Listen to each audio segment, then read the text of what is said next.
Good evening, Citizens Council and staff. I call the City Council meeting of October 17th, 2017 to order. Clerk Hefner, could you call the roll? Mayor Beckman? Here. Mayor Pro Tem Brinkman? Here. Councilmember Cernanik? Present. Councilmember Clark? Councilmember Cole? Here. Councilmember Hopping? Here. Councilmember Valdez? Present. Tonight, PAC 114 from Littleton United Methodist will lead us in the pledge. Would you please stand?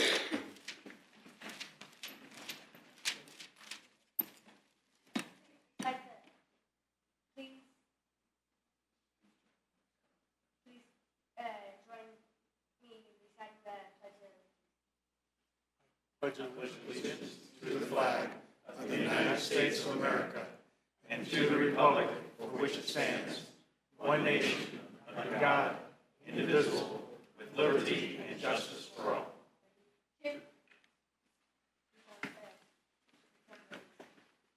Thanks, guys. Thank you, gentlemen. Thank you, PAC 114.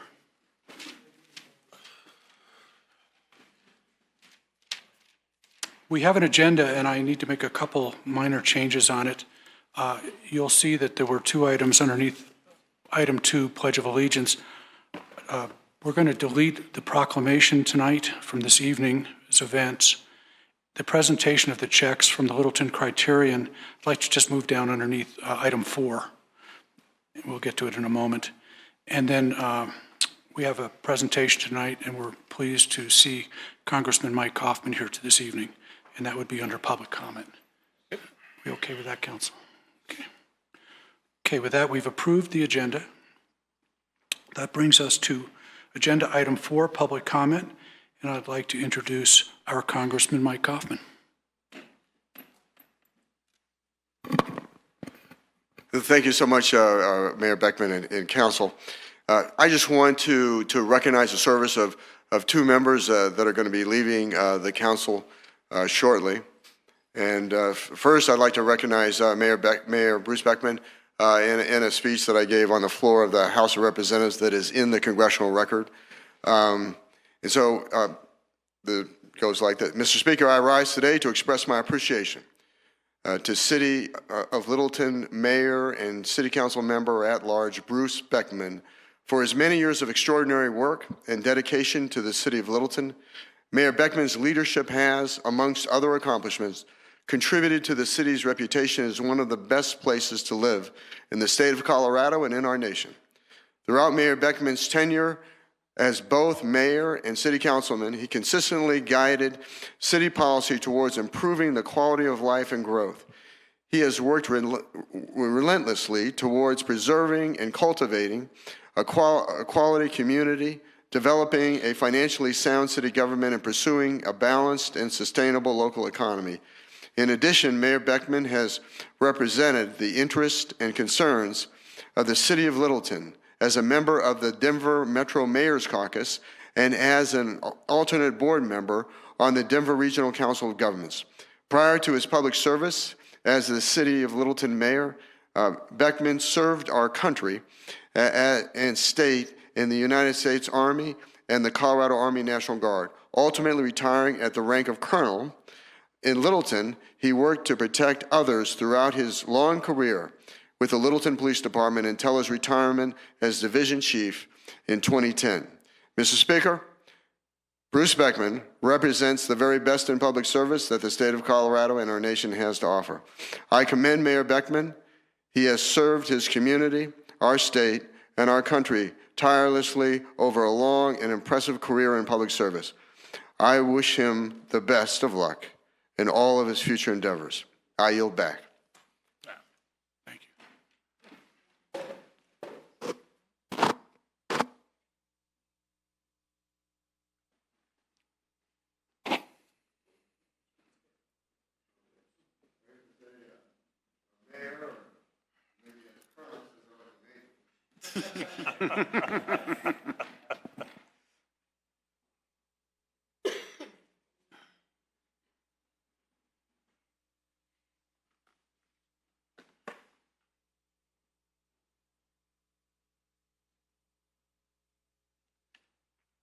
Look, I should take one too.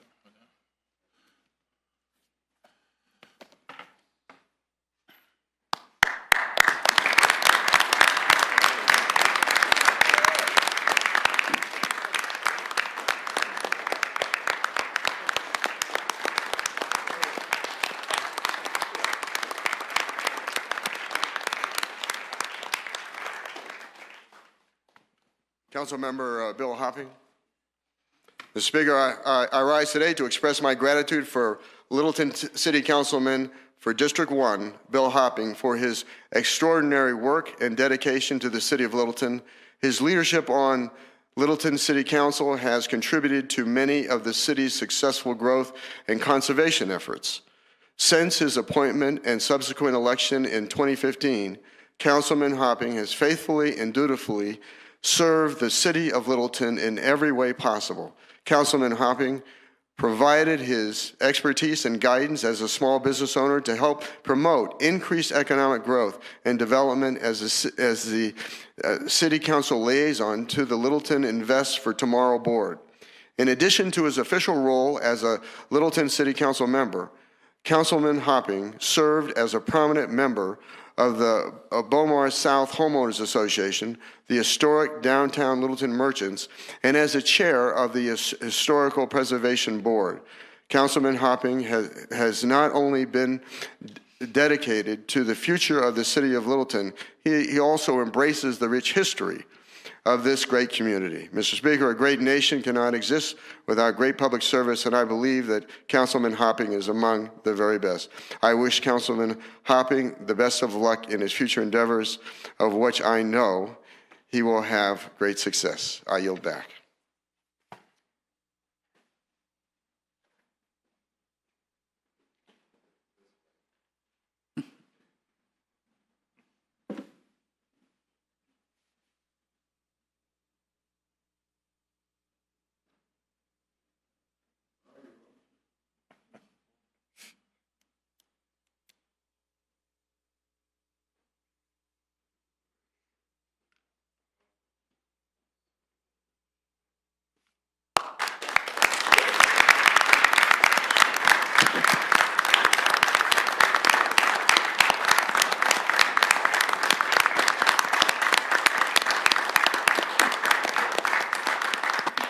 Mr. Chairman, I'd also like to acknowledge, is it Boy Scout Pack 114? And I think we've got 4 future Eagle Scouts here, is what I've been told. Thank you, Mayor, and thank you, Council, for your extraordinary service to this great city. Thank you. Thank you, Congressman. And certainly thank you for all your service.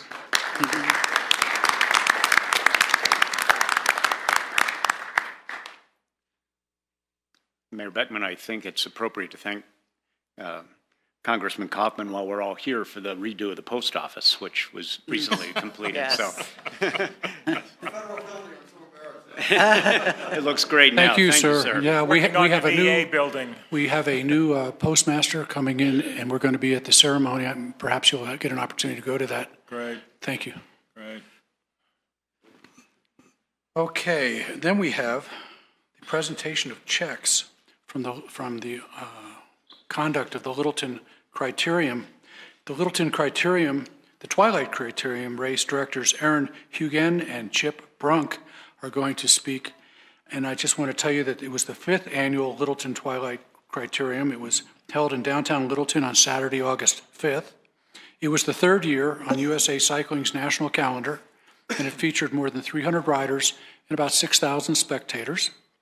A portion of the proceeds from the event go to benefit 4 local nonprofits in the area: the Humane Society of the South Platte Valley, Littleton Public Schools Foundation, South Metro Housing Options, and South Suburban Park Foundation. And they've all provided volunteers for different city events, and those events couldn't happen without those volunteers from those great organizations. Aaron Hugen, would you like to speak? Yes, thank you, Mayor, and thank you, City Council. Just wanted to say a few words about the race. I oftentimes get people that, whether they're racers or they're spectators, that ask me, why aren't there more races like the Littleton Twilight Criterium? And the answer is simple. I say, well, they don't have Littleton. And that really, truly is the reason. I mean, between the support of the city, the support of all the members of City Council, this race just, it wouldn't happen. It really wouldn't.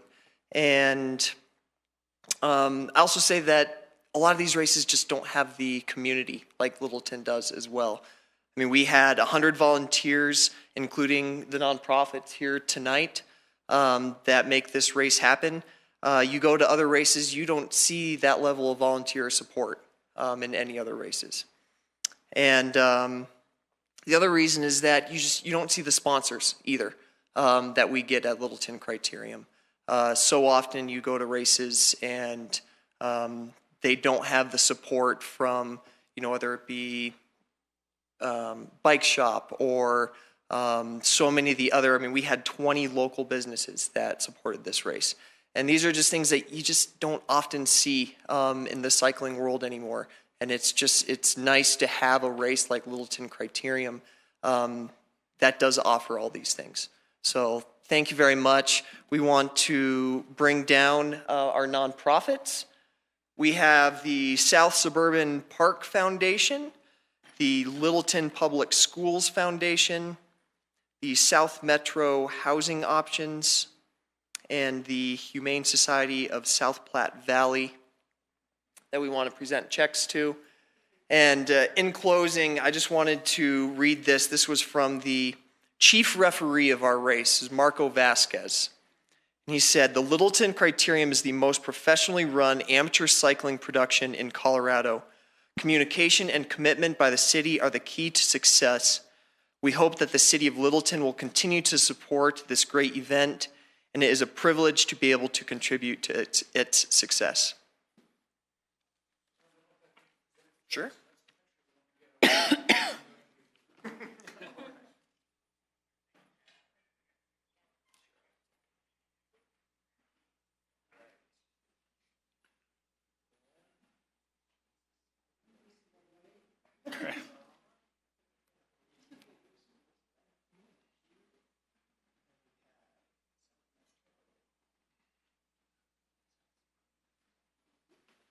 I want to see you get those in the ATM.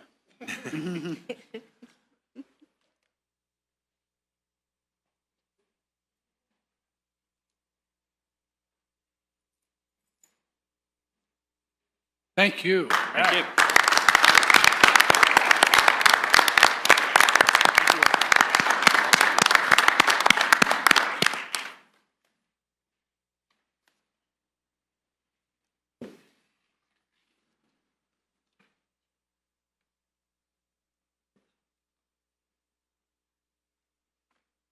Okay, so we're still on agenda item 4, which is public comment. Public comment is an opportunity for anyone to express opinions or ask questions that are not part of the public hearings. Tonight we have about 8 public hearings. So please, if you have comments in regards to one of those issues, please wait for the public hearing so that we can make sure it's part of the record for that. We ask that anyone who would like to speak during public comment, sign in on the green cards. I have a couple signatures. If anyone missed that opportunity, I'll make sure you get a chance. We expect comments to be civil. Disrespectful behavior will not be tolerated, and there's a 3-minute time limit. With that, I have the first speaker, Terry McElhenney.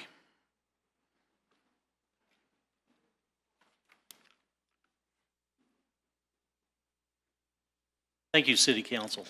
I spent all day writing a nice thank you for the opportunity to renew our lease and left it at home, of course. So this is going to be very brief. The city of Littleton was right on in moving the Denver and Rio Grande Depot to its current position as the RTD light rail station, bringing together not only the history of Littleton, but the future of Littleton in mass transit. Romancing the Bean, my sister and I want to thank the City Council for allowing us to serve our hometown in the capacity that we have since July 15th of the year 2000.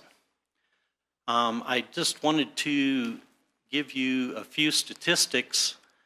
Since we've opened up in 2000, we've served over 650,000 cups of coffee, 300,000 cups of espresso, and 38,000 Santiago breakfast burritos. We've had over 500,000 people come through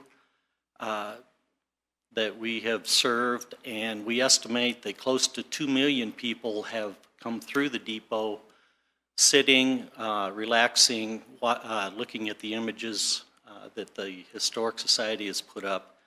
And we are truly thankful for being a gateway to the city of Littleton. Thank you. Thank you, Thank you, Terry. Terry. Thank you for your service of love. Yeah. Next speaker will be Pam Chadburn. My name is Pam Chadbourne. I live a block and a half from here. So maybe three things. I've mentioned this before, but the post office renovation, Congress passed legislation a few years ago to advance the contributions to Postal Service employees' retirement. No business would do this to itself. Congress did it to the post office, and they have financial challenges because of this anti-business practice that Congress imposed on the post office. I want the post office to exist, and I would charge Councilmember Kaufman to help repeal that law and just get sane business practices back to the post office. Second, I was at a candidates discussion last night. It was at Bemis Auditorium, public, many people were there. A candidate for District 1, Patrick Driscoll, made some comments about the Grove, which I think were not true. And my concern is here tonight, how do we solve problems correctly if we are not hearing the correct statement of the problem from our elected officials on the dais? The Grove was not used by right, and no judge has decided that. That statement was made last night, and it was incorrect. All that has been filed in a lawsuit yet is the right of a person with standing living near the property to appeal to the Board of Adjustment. In the problem statement that I wish council was tackling is, how do citizens get the right to appeal when an error is made in a decision by our Community Development Department? I wonder, in all the years since the Grove, why this issue has not been brought up before council.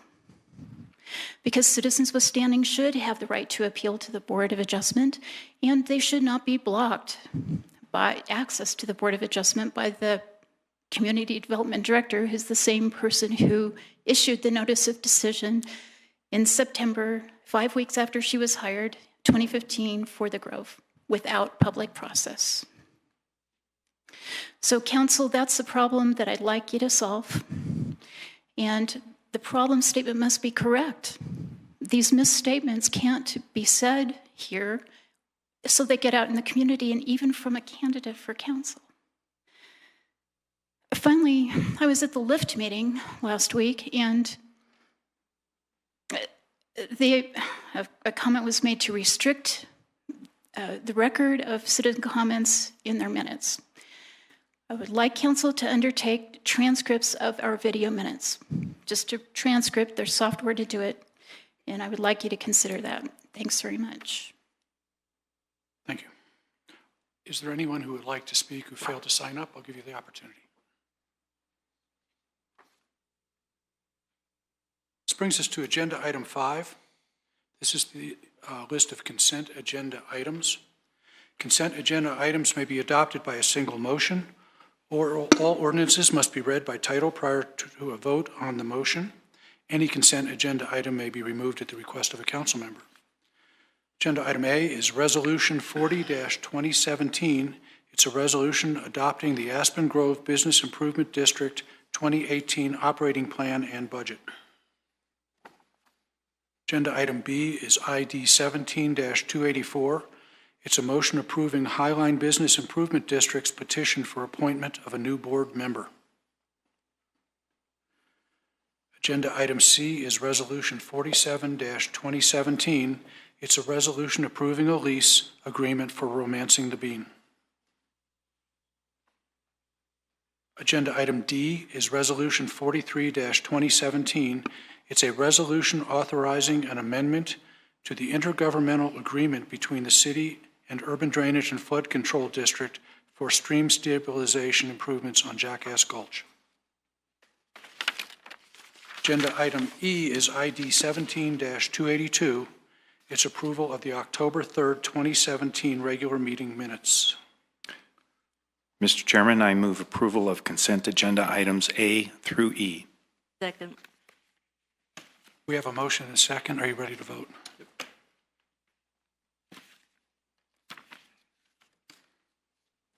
The vote is, the motion carries unanimously.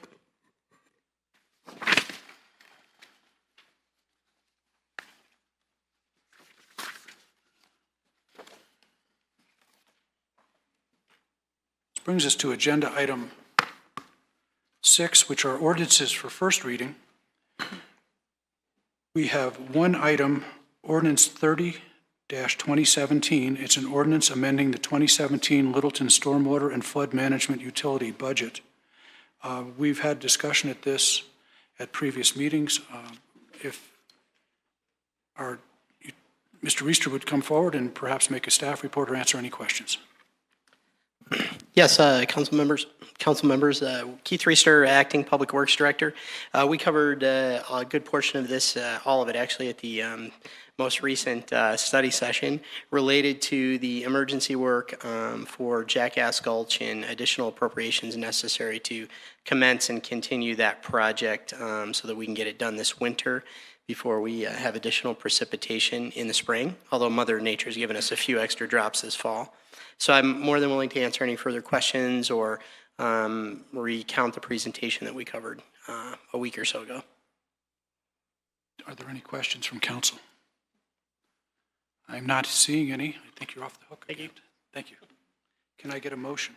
Mr. Chairman, I move to approve on first reading an ordinance amending the 2017 Littleton Stormwater and Flood Management Utility Budget for Jackass Gulch repairs and setting the public hearing and second reading for November 7 at 6:30 p.m. Second. We have a motion and a second. Is there additional discussion? Ready to vote? Oops, let me put that off. Surprise. Okay. Ready to vote? The vote is 7 in favor. The motion carries unanimously. This brings us to agenda item 7, which are ordinances for second reading and public hearing. And we have a number of them this evening. The first 5, I believe, involve the budget, A through E. They're all budget related. Finance Director Hooton is available to present information now, and what she would present would apply to all those items so that she can only say, it needs to say it once, and then of course when it comes up after a public hearing, we could ask her additional questions, unless at this point staff's comfortable with what we received at the study session.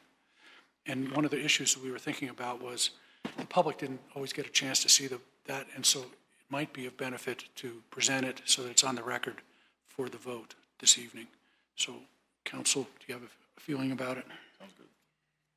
Have her make a brief presentation, or we're looking at a brief presentation, please, Tiffany.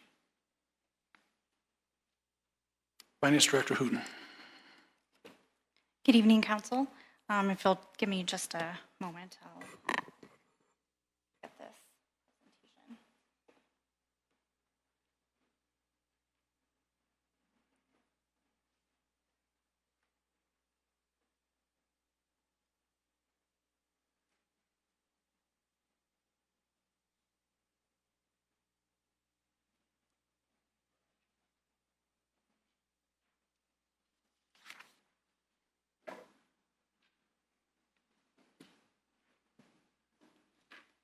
Let me say on the record, this will be reference to Agenda Item A, Ordinance 23-2017, an ordinance on second reading to be known as the Annual Appropriation Bill adopting the annual budget for all municipal purposes of the City of Littleton, Counties of Arapahoe, Douglas, and Jefferson, State of Colorado for the fiscal year beginning January 1st, 2018 and ending December 31st, 2018. Tiffany. Good evening, Council. I'm going to go over a few slides just to kind of summarize what occurred during the budget sessions and some changes that have been made since the budget sessions. Some of the highlights were council reviewed the full budget over a 3-night period of September 11th, 12th, and 13th. One of the things that we're challenged with is to maintain a balanced budget, which means our revenues must exceed our expenditures or be equal to, and the budget that you have before you accomplishes that. The other requirement is that we maintain a 17% fund balance reserve in the general fund, and again, this budget does meet that requirement. One thing that is a little different in this budget for the capital projects is we've really constrained the investment in infrastructure due to the limited funding in the next 5 years or so for the capital projects fund. We have pulled back a few of our investments in infrastructure.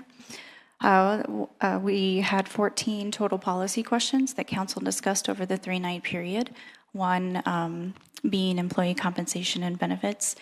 The other one is there were 3 new officers that were added, police officers that were added to this budget. There was a discussion last year and a request for 7. Council did authorize 4, and with the intent to fund 3 this year, and that was included.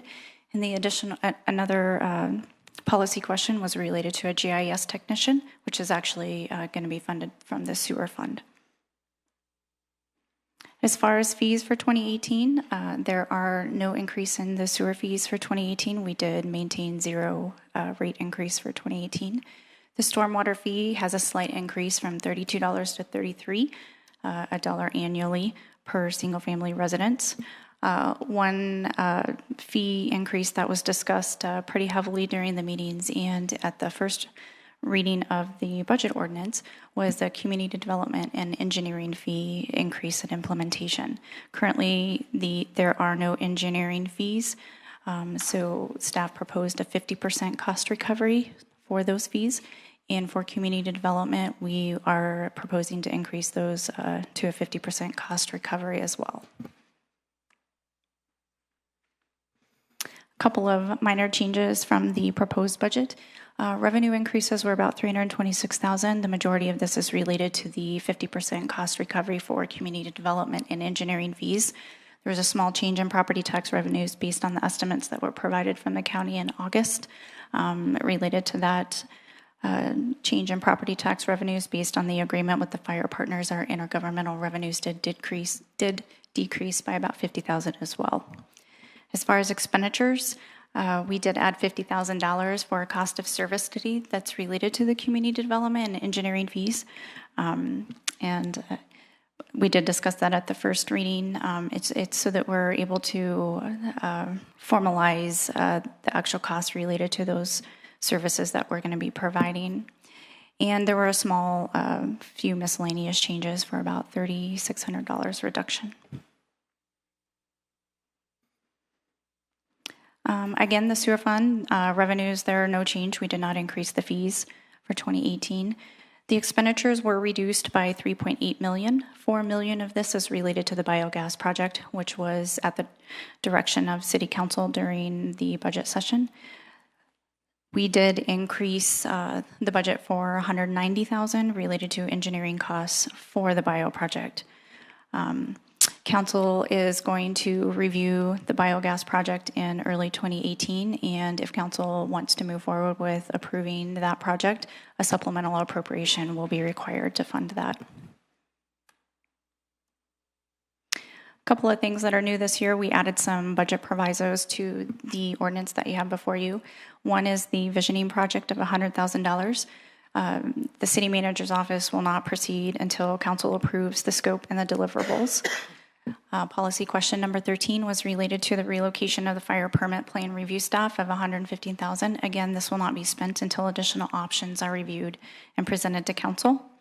And then the third final one is related to the open space fund. There was a policy question of a $350,000 increase, $100,000 of that being related to planning and design costs. And those costs will not be spent until the plan has identified specific projects and is approved by City Council. That is a short, brief discussion on changes from the proposed budget to what you have before you. I'm happy to answer any questions that you might have. Does council have any questions for the finance director? Just one quick additional question, and I did pass this on through the city manager earlier today with regard the fee increases, and particularly focused on the engineering fee increases. Knowing that in our draft housing study, concern about attainable housing and prices, and I did ask the question about with those engineering fee increases, what the impact would be to new residential units or new homes in the city, and also questions with regard any leasehold improvements that might be asked for relative to businesses. I'm going to defer to Mark on that one. Councilmember Cernanik and Council, I'm actually going to ask our Acting Public Works Director, Keith Reister, to come down and share some specifics here. But the fee increase will not affect existing platted lots when it comes to this increase. However, it is affecting the platting of lots, so new subdivisions specifically. And so I did share with Council here an email prepared here by Community Development and Public Works staff to give you a few examples of what that might look like here for a few existing projects. So you will find that in your email, but I'm going to ask again Keith Reister to kind of summarize that for us here.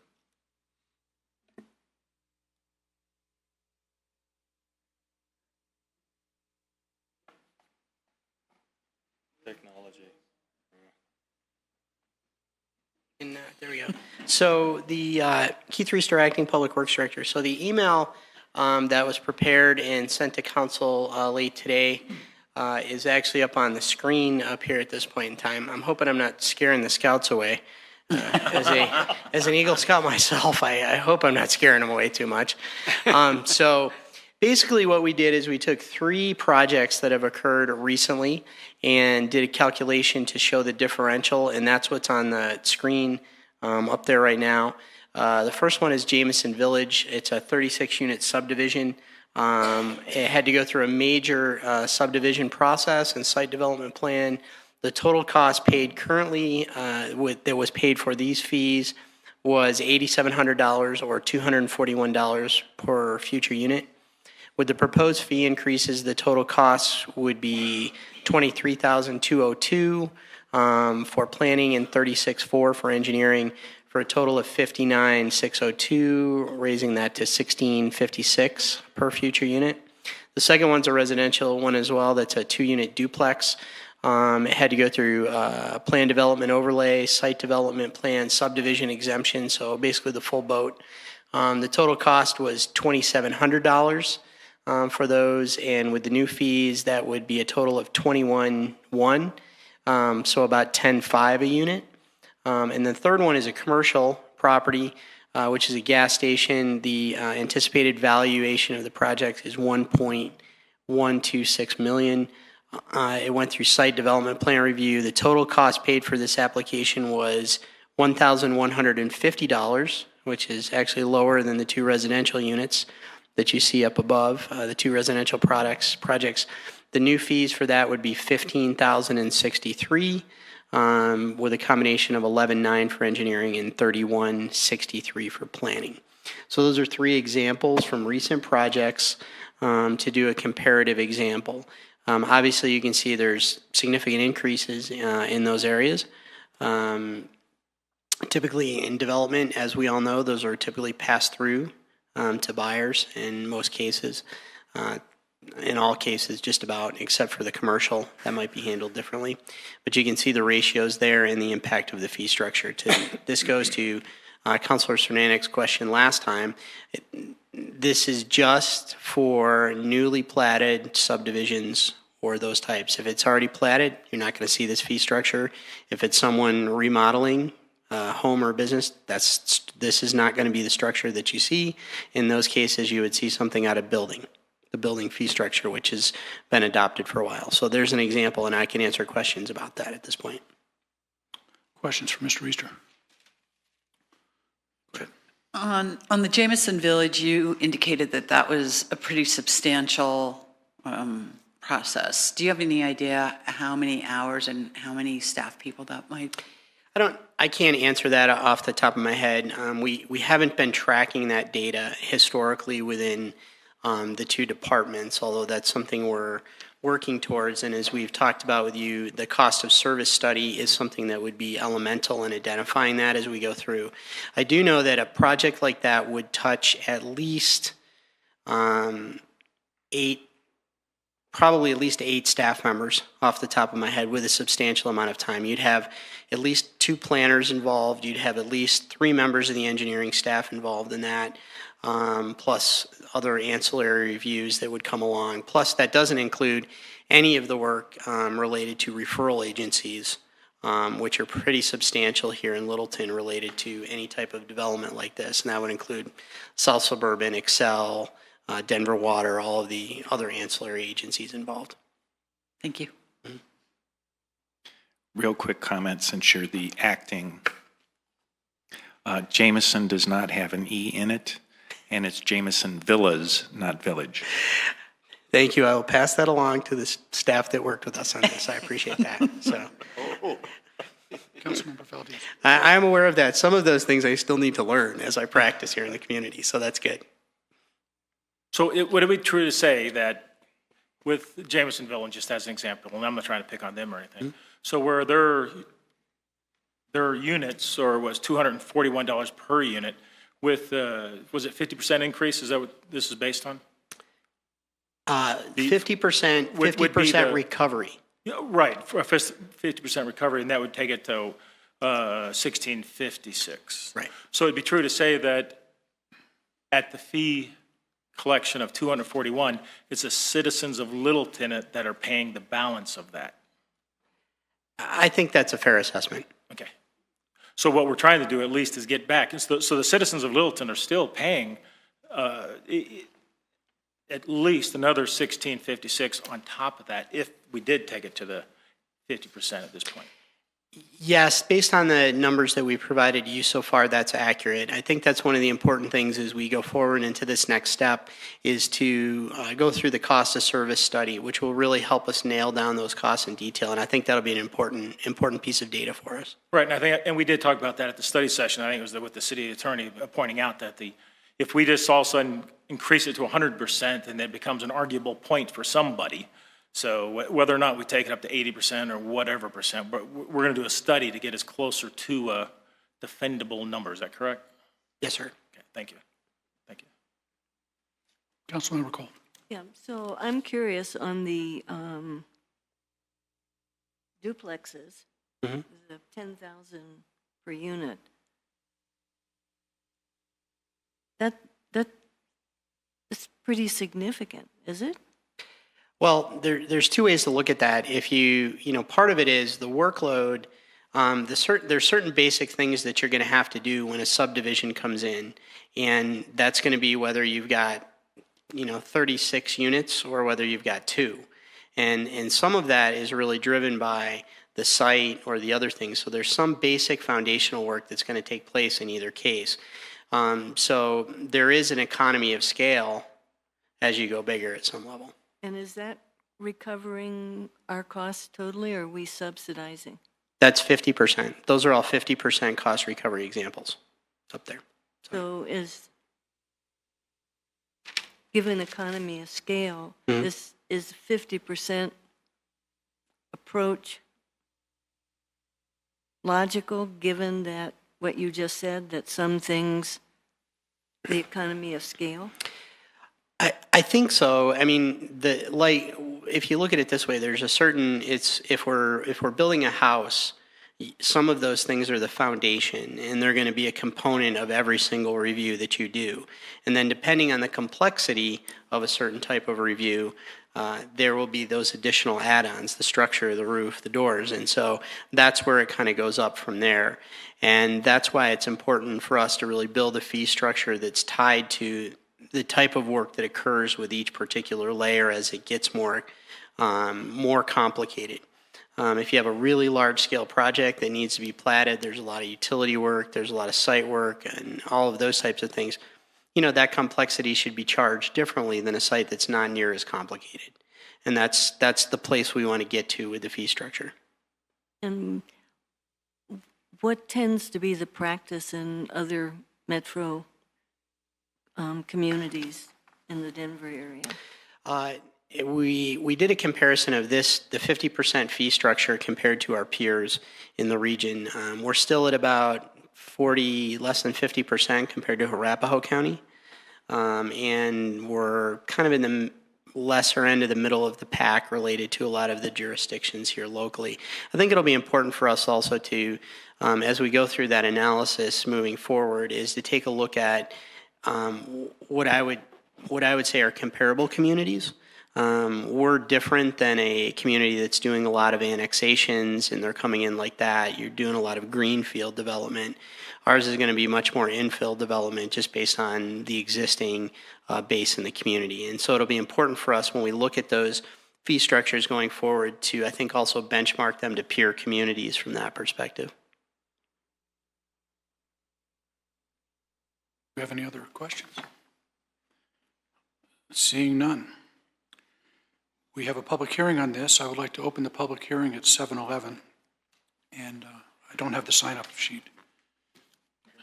Oh, right here, it showed up. The only speaker I have is Carol Bresack.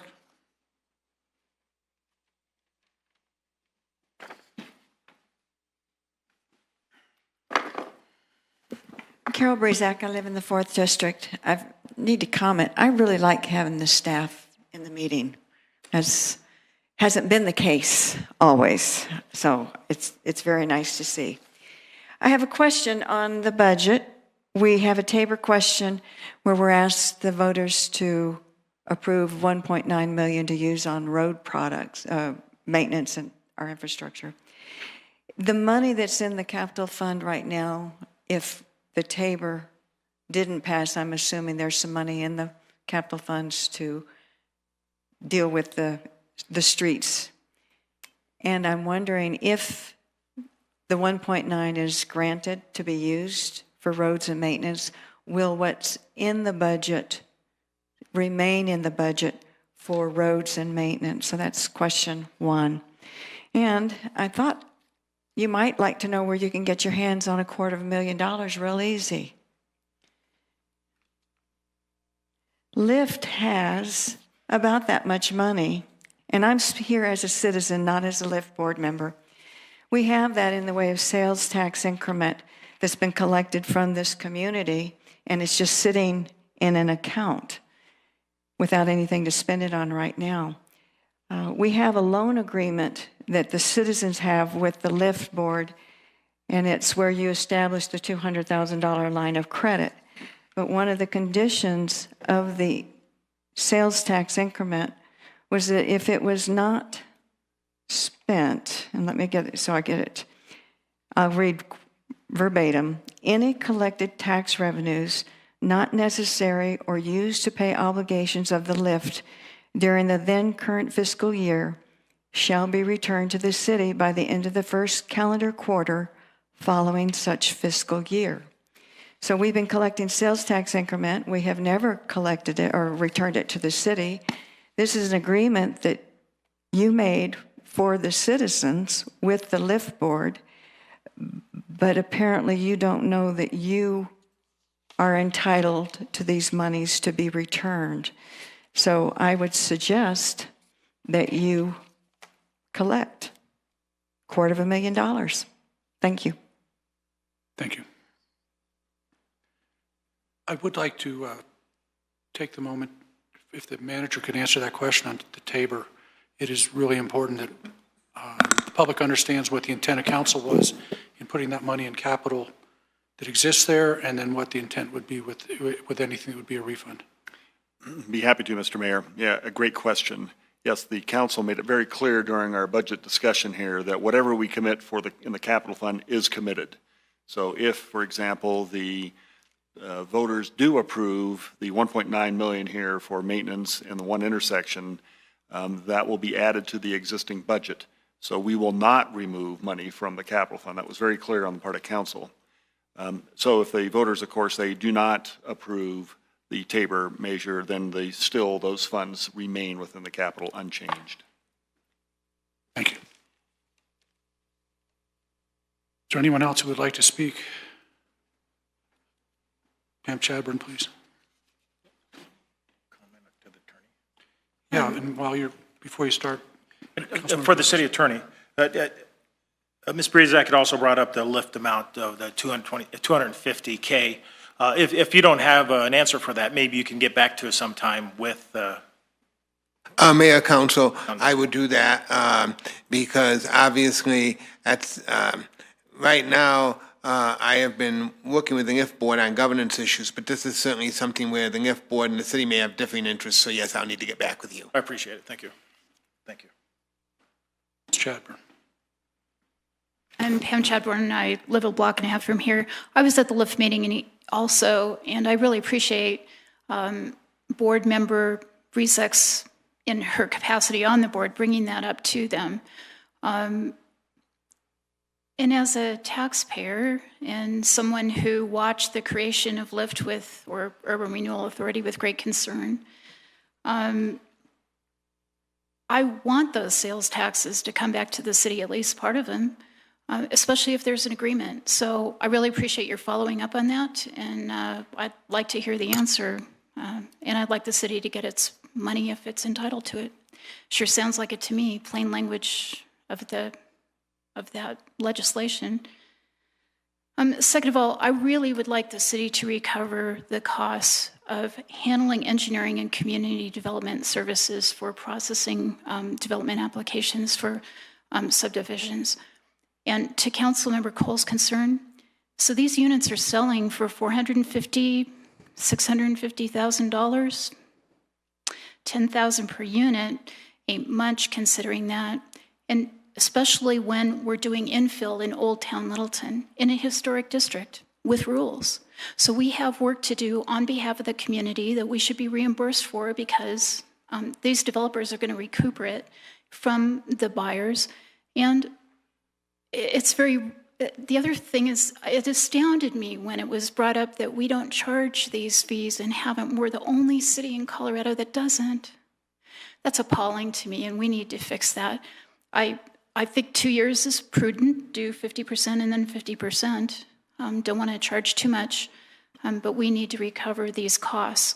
I'm going to tell you, people are making really good money on this infill down here since the R5 and CA rezonings, which was not part of our neighborhood plan. And so I want you to recover those costs on behalf of all of us who live in Littleton. Thanks very much. Thank you. Any additional speakers? That I'll close the hearing at 7:18.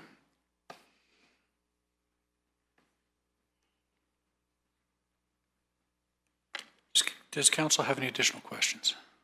No. Can I get a motion? I move to adopt the ordinance known as the Annual Appropriation Bill, adopting the annual budget for all municipal purposes of the City of Littleton, counties of Arapahoe, Douglas, and Jefferson, State of Colorado, for the fiscal year beginning January 1, 2018, and ending December 31, 2018. Second. Motion and a second. Any additional discussion? Are you ready to vote? Without belaboring, since we discussed this during the budget process, I'm voting against this because I object to quote, the constrained investment in infrastructure. I think as long as we have the infrastructure needs that we have right now and the amount that we have in reserve, that we should be spending that money to maintain our infrastructure. I also have some problems with some of the fee increases. Additional discussion? Okay, seeing none, ready to vote.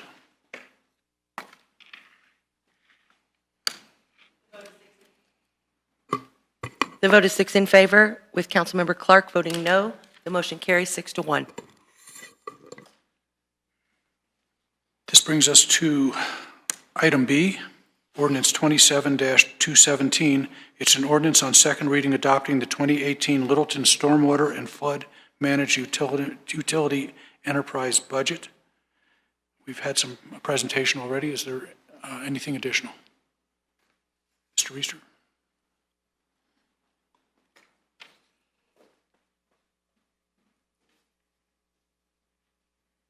Almost needed a safety stop on the way down the stairs there. Keith Reister, Acting Public Works Director. I'm here to answer any additional questions that you might have.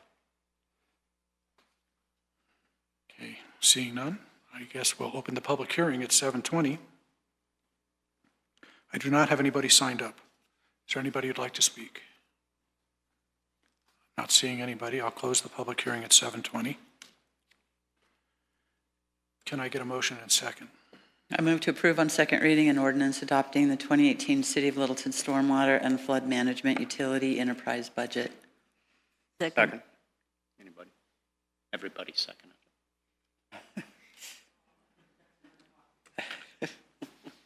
Did I get it? No, geez. Any additional discussion? Seeing none, are you ready to vote?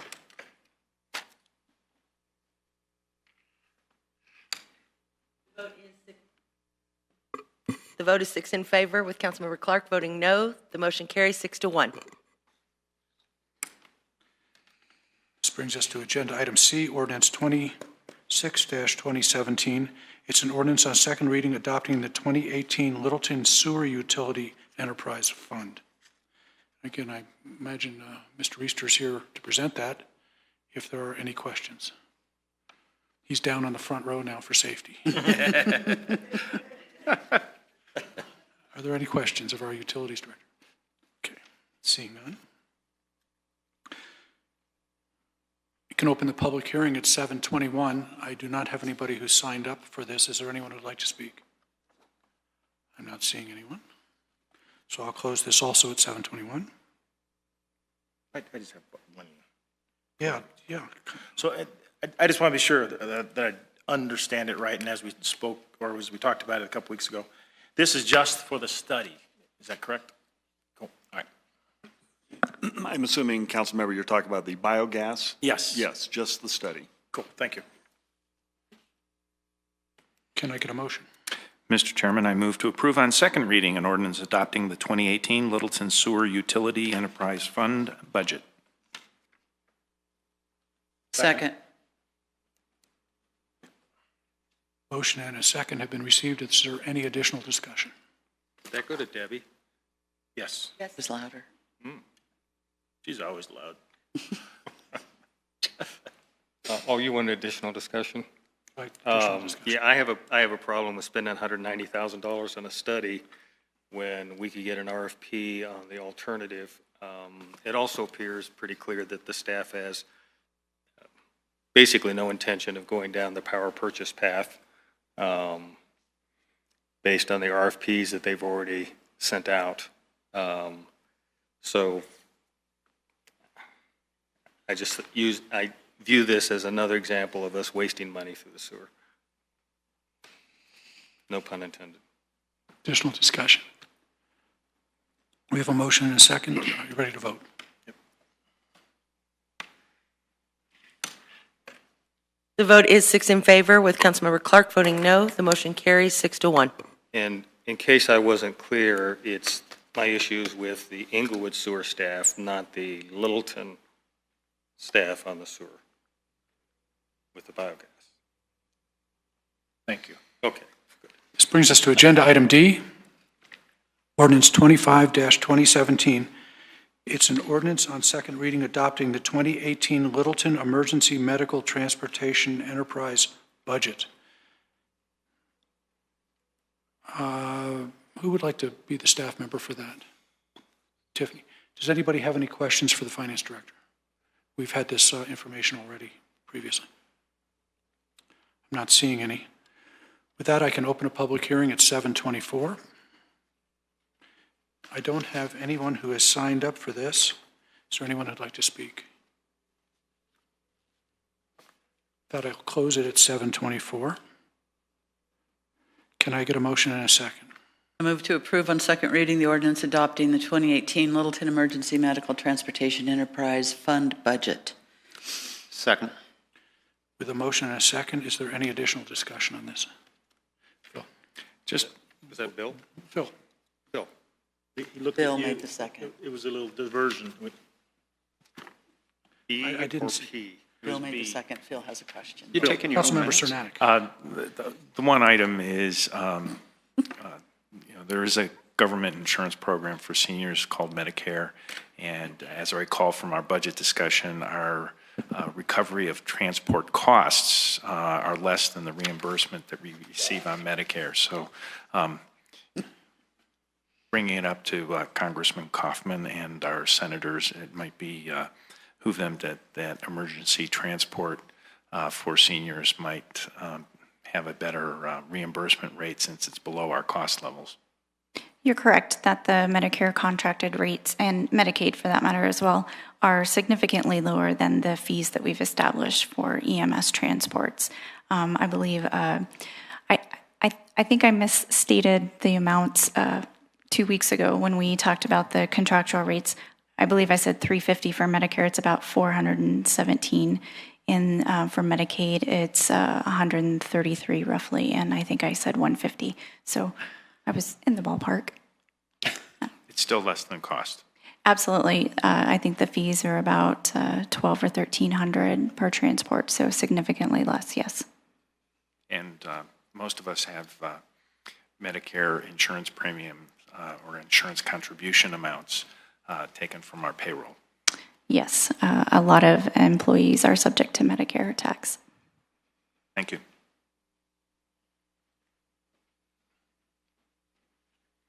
Any additional questions? I just have a comment that there's going to be a point here where council is going to have to really look at this, because there is a tipping point on these where it's very clear that if you make the decision that you're going to use it as a fee-based service, you don't use general fund money to support it, and we're having challenges here with this. So I believe we may be falling out of, I mean, we have a GASB and we have the audit, and they give us information, and they have also suggested we look at this, but we're just not bringing enough money on the fees, and every attempt's been made to collect it. It's a broken system. It's not because of us or what we do, it's because it's a broken system, but it may change what we do. Any other comments or discussion? We have a motion and a second. Are you ready to vote?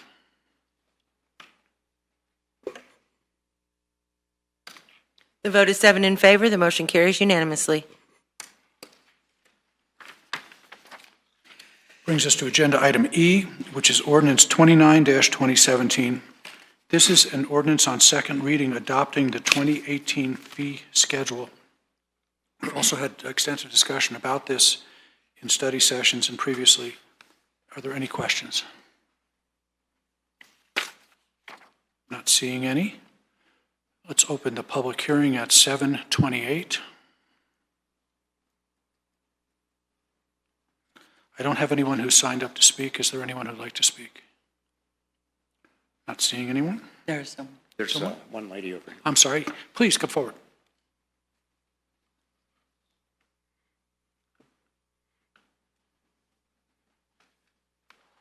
This is my very first council meeting ever. We just need your name and the part of Littleton that you live in. Welcome. Carol Thank you Bullis. for being here. And you know what? I don't know about the other people, but sometimes I'm having a hard time hearing you, and I do think I have good hearing. So I just wanted to say that. Thank you. It'd be helpful if it could be a little bit louder. How do you spell your last name, ma'am? Bullis. Thank you. Okay, now what was I going to say?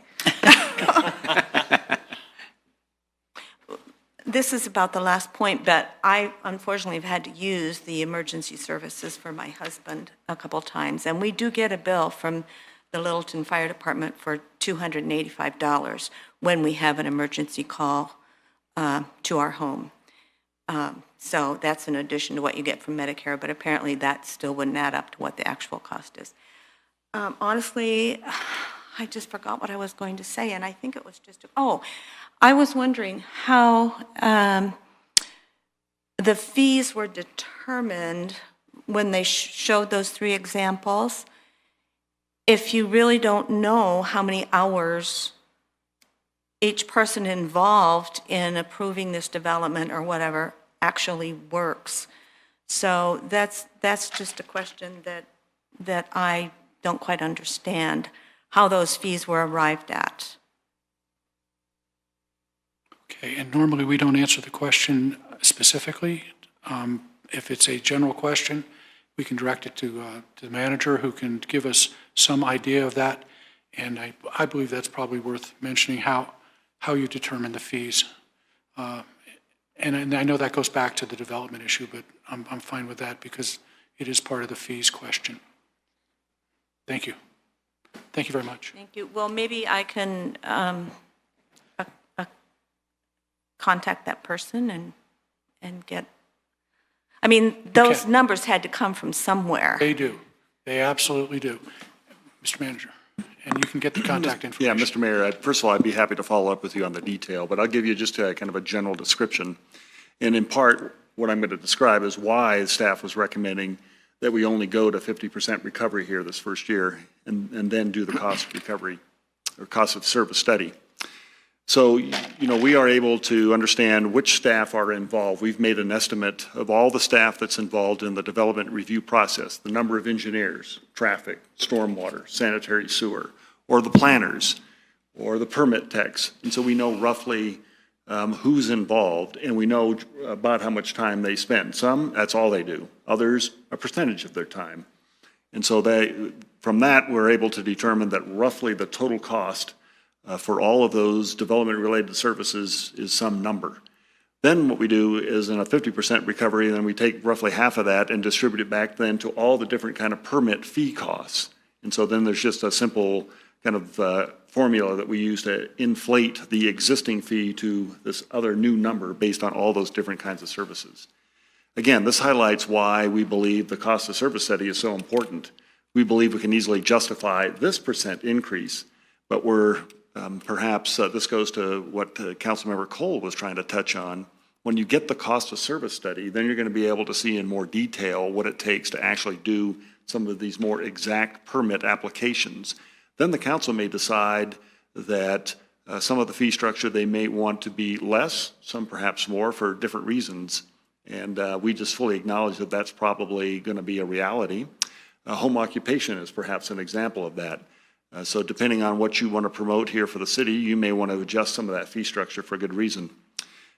So that's a general description of how we got to the fee structure that you see and using just a 50% recovery. Thank you. Any additional? Yes.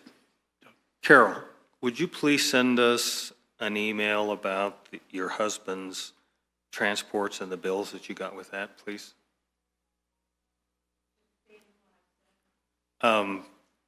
Yeah, and the amounts, and if you have a copy of the bills, that would be great too. Okay. And you can either send it to the city manager, send it to the council members, or send it to me, whichever, as long as I get it. Thank you. I think Chief Stevens would also like us to thank the police for making sure the fire guys are safe.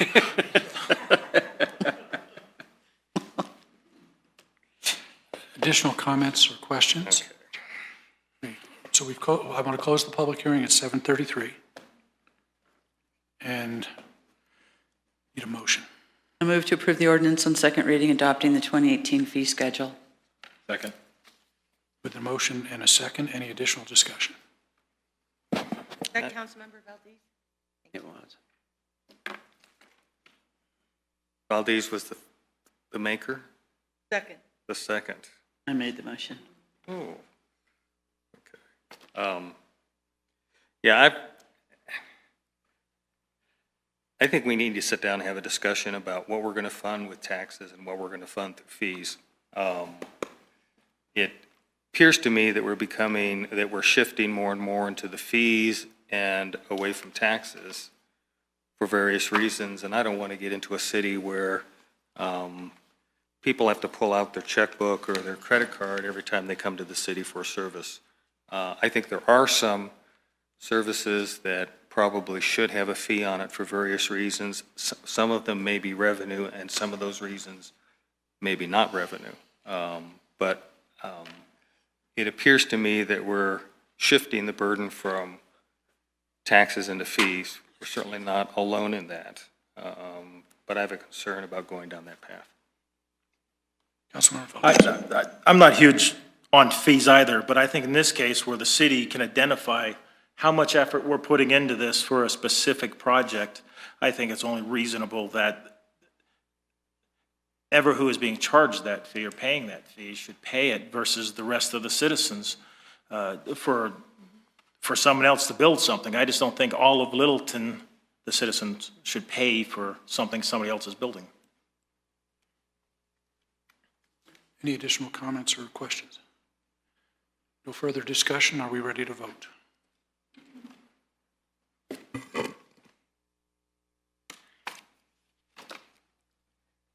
The vote is 6 in favor, with Councilmember Clark voting no. The motion carries 6-1.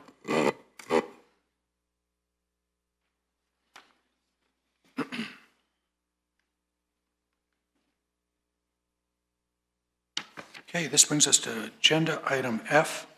It's the end of the budget item, so Finance Director and the Utilities Director are leaving the stage. Safely. This is agenda item F, ordinance 28-2017. This is an ordinance on second reading amending Chapter 4 of Title 6 of the Littleton Municipal Code. This was presented to us previously. It's an ordinance on second reading. We have the Assistant City Attorney to provide any information if you have questions. Do we have questions of the Assistant City Attorney? I'm not seeing any. I thought we did have something from the study session that you were going to get back to us on. You know,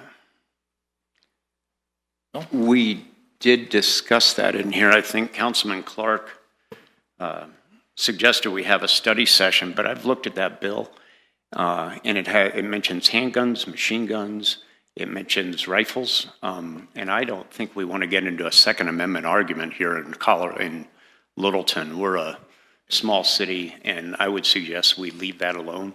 If anybody else wants to have a Second Amendment article. My question, though, is at the study session, didn't we have something you were going to come back to us on clarifying? That's what. Councilman Valdez, no, I believe that what the council had asked was that we went back and looked at this, and this is consistent with the state legislation. We recommend it because, as does the police department, it's going to provide consistent definitions. And from a public safety standpoint, these types of offenses, as a prosecutor, I can tell you it's really important that we have consistent definitions, because what ends up happening is a law enforcement officer may not be certain of which statute to cite under. They cite under a state statute, believing it's the same as the city code, and it's not, and then the case can be thrown out of court. So Councilman Clark did raise the issue of the study session. That's actually a much broader issue than this narrow state statute, which simply changed the definitions of gravity knives and switchblades. It's certainly our recommendation that council go ahead with this for all the reasons set forth by Ms. McClellan in the council communication. Additional comments or questions? You know, I really don't want to do this twice. In fact, I really don't want to do it once. But since it's in front of us, as I read through it, it looks to me like there's two different sections that reference state statutes that no longer exist. And one of them looks to be fairly important because it's a definition of what a weapon is. And so if we're going to go in here, because we need to clarify our laws to make them compatible with the state's laws, and I am not eager to jump into this mess at all, but I'm really not eager to jump into the mess twice. So that's my issue with this. If we're going to open up this can of worms, then let's fix everything that needs to be fixed. I can't unsee the stuff that I've seen in here. So that's what my concerns are. However,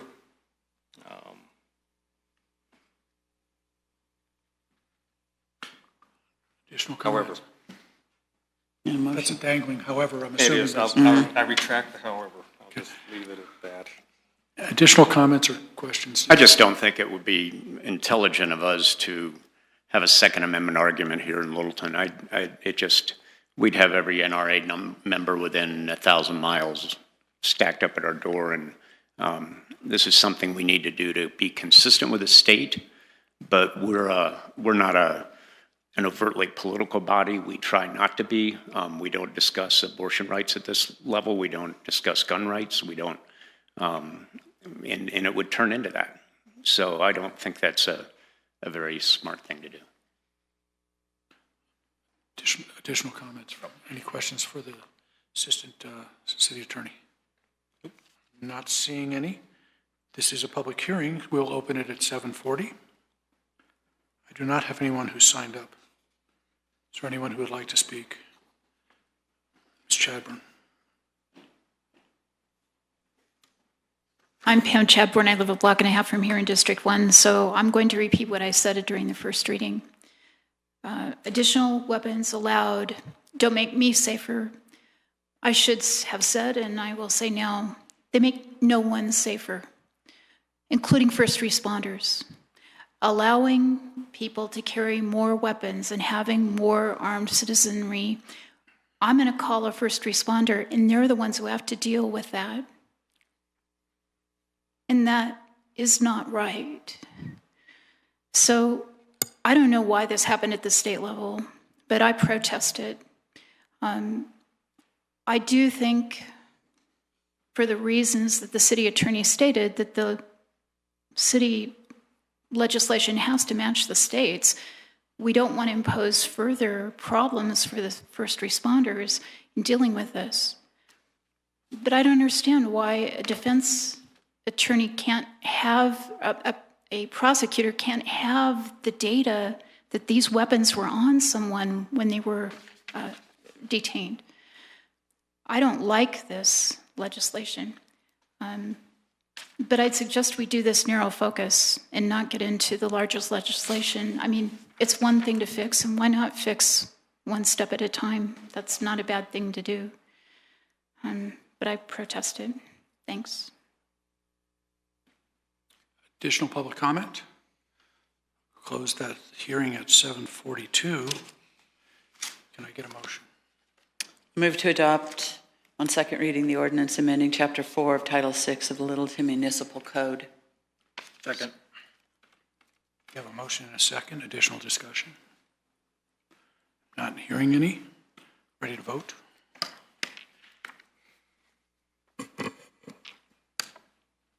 The vote is 6 in favor, with Councilmember Clark voting no. The motion carries 6-1.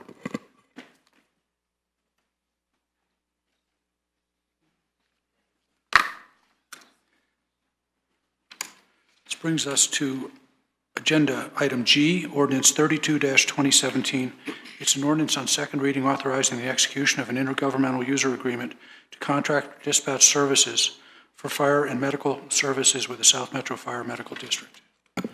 Mayor, Council, for those who have not present in the first meeting, I'm Steve Kemp, I'm the city attorney. This is the second read. I'm not going to repeat a lot of what's in the council communication other than provide a brief summary, but then council raised a number of questions at the last meeting, and I want to spend a bit of time addressing those. But I'll address both of these items in this single presentation because they are interrelated. What this is in regards to is, this is in regards to one issue, dispatch services under the current intergovernmental agreement between the City of Littleton, the Littleton Fire Protection District, and the Highlands Ranch Metro District. And for purposes of this discussion, I'm just going to refer to the others as Littleton District and Highlands without going into the long names. This intergovernmental agreement provides that Littleton Fire Rescue will provide fire protection, suppression, and emergency medical services throughout the boundaries of the three areas. For those who are not entirely familiar, the Littleton Fire Protection District is to the west of the city, the Highlands Ranch District is to the south of the city. And this agreement has been in place for many, many years. Earlier this year, a dispute arose between the parties over the issue of dispatch services. The districts both felt that the dispatch services provided by the city under the agreement were not acceptable and that they were resulting in additional cost to the districts and to the city. As a result, the parties agreed to go into mediation, and mediation is basically a process where the parties meet and talk with an impartial third party regarding their disputes. In this case, the impartial third party was John E. Hayes, a longtime municipal attorney, one of the premier municipal lawyers throughout the state of Arizona, and he served as mediator. All three parties were there. I was there along with the deputy city manager, Mr. Young. And as a result of the mediation, the mediator did conclude that he believed it to be in the best interest of the parties to negotiate an amendment to the intergovernmental agreement to address the issue of dispatch services. Now, the amendment to the intergovernmental agreement that was ultimately negotiated, and this is the first item before you. It amends paragraph 5 of the existing agreement. And what it provides for is that each of the three parties can agree to contract with an outside party for dispatch services, and that outside party will then bill the three parties separately for dispatch services. What this then results for the city of Littleton, and why I certainly would recommend it, is first, the city no longer has to worry about, well, what if we don't get paid by one of the districts? Each district is being billed by that third party. Each district has to pay that bill.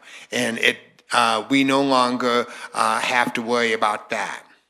Secondly, one of the issues with the current dispatch service is that for the city, it's roughly $83 a call. With South Metro, it is roughly $58 a call. There's a $25 a call savings. That is what has generated this request for mediation. Based on 3/4 of 2017, together with the rolling average back for 2016 and 2015, and this was added to the council packet, the estimated difference in cost by using South Metro instead of the city of Littleton providing those dispatch services is almost $451,000. And that is among all three parties, Littleton District, and Highlands Ranch. Now, at the same time, the South Metro Dispatch Center is a large dispatch center, nationally certified, and it is fully able to provide these services. So why recommend this to you? And then we'll get into the second agreement with South Metro. There are several reasons that as the city attorney I would recommend this. Certainly cost is something for the council to consider. But more importantly, first let's look at dispatch is a function that there's significant liability. Even when we have no calls, when we do have a call, if we don't properly dispatch, if we don't have proper staffing, dispatch becomes an issue in a lawsuit. In my prior life, when I was in Arizona, we used Phoenix Fire Dispatch. They had a number of issues where the claims were raised about dispatch. Dispatch is a high liability item. Frankly, this allows the dispatch, that liability is now placed on a third party. The city doesn't have that liability. That certainly, from a standpoint as a lawyer concerned with risk, is a very important fact. It also allows us to transition to a dispatch center that is nationally certified. Now, the question comes up, what if we don't do this? What are the other options? Well, first, let's step back and look at the dispatch issue. You will see in your packet there was a map of the boundaries of adjacent fire entities. And the fire department, in fact, looked at two other options extensively. One of those was the city of Denver, and the other was the West Metro Fire District. For those of you perhaps in the audience, the West Metro Fire District is on the western end and southern end of Jefferson County, west of the Littleton Fire Protection District. Denver serves the city of Englewood. What was determined in looking at each of those, and you can see on the map First, there's about an 11-mile boundary between Littleton and Denver, and there's about that same distance between West Metro and Denver. Conversely, there's about 45 miles of boundary between Littleton and South Metro. In essence, South Metro surrounds Littleton on 3 sides. The second side of this was looking at both Denver and West Metro. They did not have compatible dispatch systems. This becomes a problem because immediately there needs to be a capital investment made to make the systems compatible. Where conversely, the South Metro has a compatible dispatch system with the City of Littleton. Not only that, the City of Littleton and South Metro Fire District have had 8 agreements currently in place. There's been interoperability in the sense of responding versus those 8 agreements. And there was an opportunity to negotiate predictable cost and to look at long-term cost savings, in addition to dealing with a liability issue. As your lawyer, am I concerned with a liability issue? Absolutely. Is that the only reason for doing this? No. It is one of a number of reasons that suggests doing this. So as a result of the mediation, we immediately went into negotiations with the South Metro Fire District, which is the second agreement before you. Now, that agreement has been approved and submitted to the other 2 fire district boards, the Fire Protection District and Highlands Ranch. It is, all 3 parties had lawyers involved.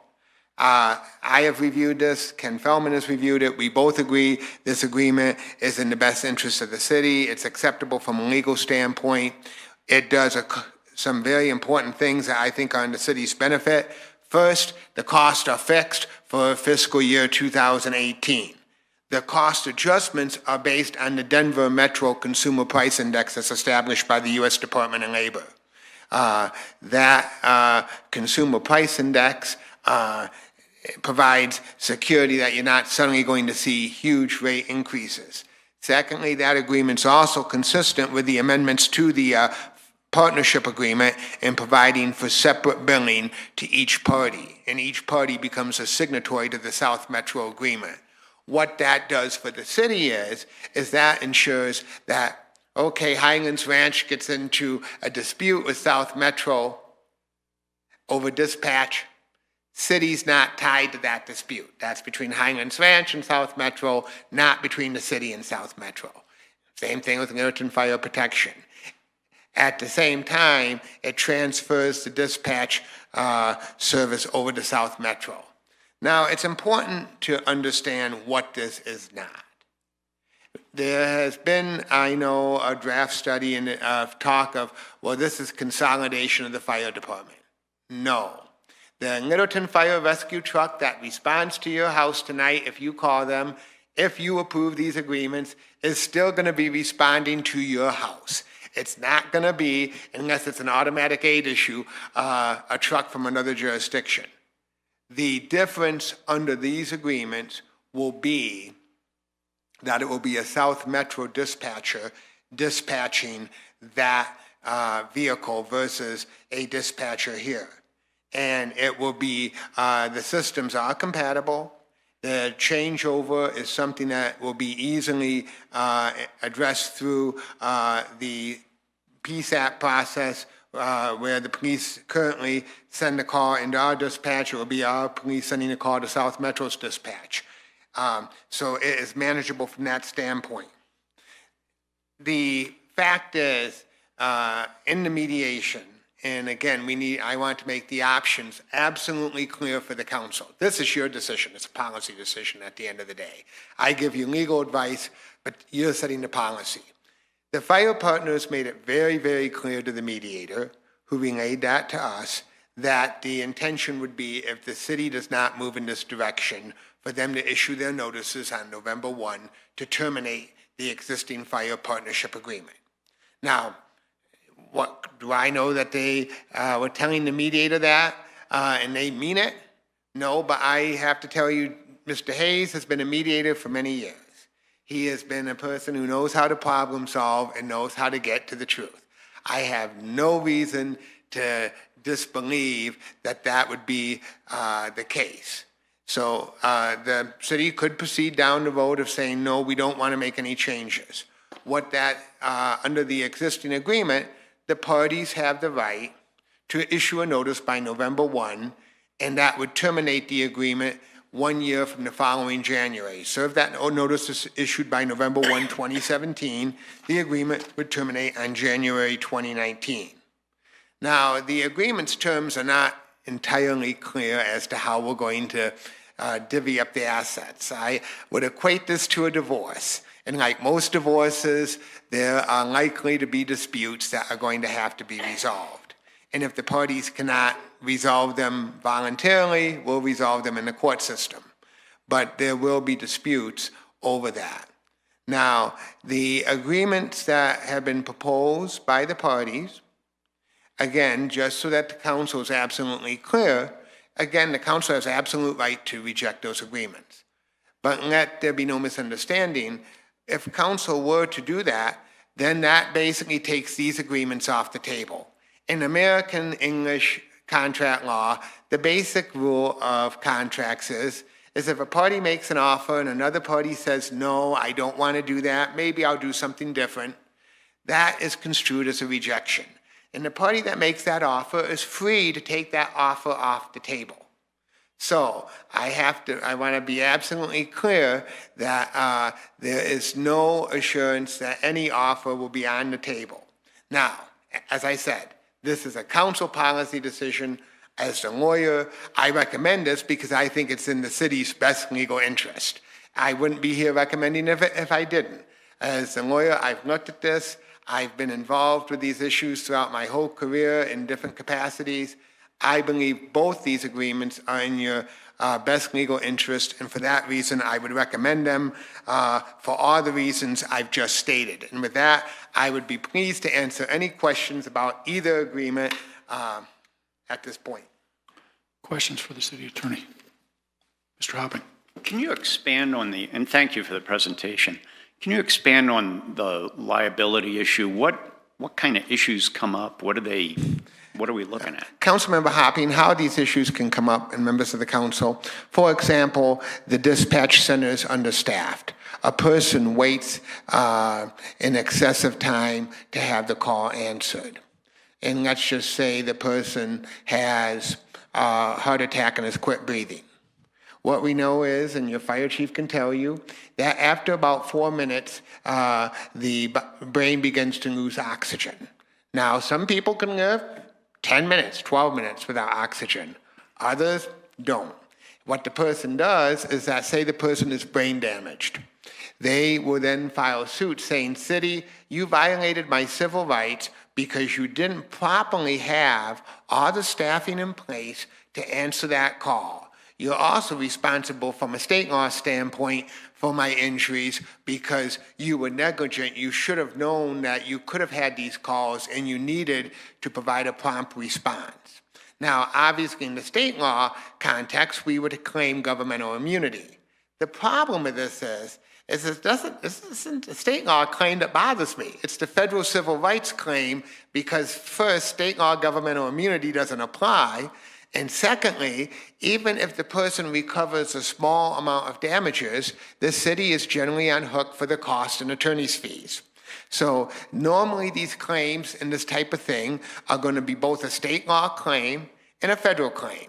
And it will usually arise in that context. Sometimes it will arise in a context of, I called fire dispatch, there was a domestic violence situation going on. My significant other was injuring me, but for the fact that the call wasn't answered timely, my injuries would not have been so severe, or I might not have suffered. And again, city, I had a constitutional right to be treated equally, fairly, and that the dispatch, in terms of it not being adequate, violated those rights. Now, again, I can tell you from having done civil litigation, we would obviously put on a defense. We would call dispatch experts from across the United States to work for the city. I have used professional experts like this. I've also paid them $50 to $60 to $100,000 just for the expert. These cases get expensive to try. So that is the concern about liability. Thank you. Additional Follow up on questions? the risk question. Go ahead. Mr. Kemp, are you suggesting that the only place we have risk in the provision of fire and emergency medical is in dispatch? Councilmember Clark, members of the council, there's risk everywhere. And I would tell you there is risk in responses. One of the cases I litigated in my career was a response to an asthmatic who sued, arguing that we were negligent in responding. There's risk everywhere. And quite honestly, we can't get rid of it all. Now, if there's an area where we can, and I think it's in your best legal interest, am I going to recommend that to you? Yes, but you're right. There's risk in everywhere we respond in fire. It's not unique to dispatch. Thank you. Additional questions? If there's a vote tonight on this, and in 3 weeks we have a different council, at least 2 members of the council will not be here, so this is just a hypothetical saying that council doesn't support the vote of this council. Is there a do-over? Mayor, council, if council adopts these ordinances tonight, and council then the agreements are executed, the other parties have executed. Once the agreements are executed, they're final. Now, the only do-over would be under the existing intergovernmental agreement. The city could certainly give its notice on November 1 to terminate it as of January 2019, or the next council could say, we don't like it, give your notice in December, and we'll terminate it on January 1 of 2020. But from a legal standpoint, if you adopt these agreements, the next council's remedy would be to terminate the agreements, not to try to bring them back. On November 1st is the time that has been suggested that the other 2 parties would be giving us a letter. Is there any, we don't have a letter. We have some statements that were made, and you've talked about the veracity of those. Yes. Is there a legal protection to this council to wait to get a letter? I don't believe it's in your best legal interest to wait to see if you get a letter for the following reasons. First, if you get that letter, quite honestly, it becomes really difficult for parties to step back from the brink. What we're doing is we're having parties step to the brink, and it becomes really difficult for them to step back. Now, could they say, well, we're going to give you a letter, but we're not 100% sure we mean it? Sure, that could happen. But certainly in the negotiations I've been part of, and in the mediations I've been part of, and I think certainly the city manager can allude to this from the fire partnership meetings he's had, there is nothing to indicate to me that if the council was to delay on this, that they're going to give a letter but not really mean it. Okay, and then my third question is,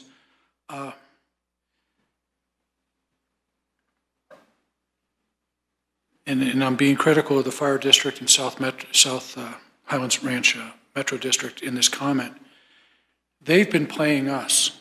In other words, they have not committed other than in statements and comments and those kinds of things. But they haven't made that step. I haven't seen them announce to their public to get input or do those kinds of things that I believe we would have to do as a council before we felt comfortable moving ahead. Is there any concern that we should have as a council, the fact that our other 2 partners are really acting as board actions, not necessarily public input? Mayor Beckman, members of the council, I think some of what you've alluded to is a fundamental difference between many special districts and how city governments operate. City governments are very transparent, very open, and seek a lot of constituent input.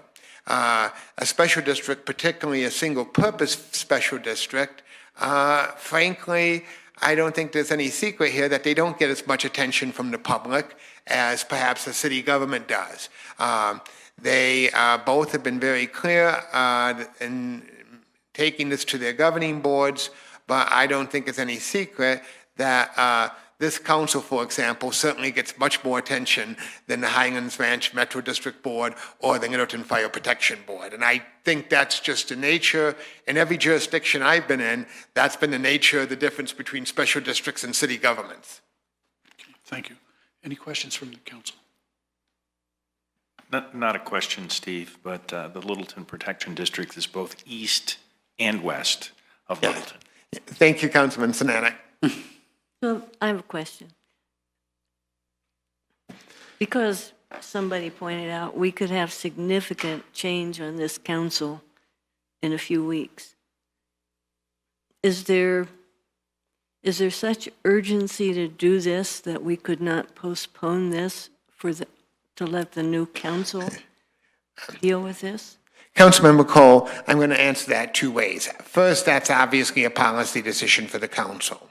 I would suggest that there's urgency because I would suggest, based on everything that has been stated, that A, the two other partners are going to give that notice, and B, I believe the South Metro agreement, this will be treated as a rejection, and that agreement will go off the table.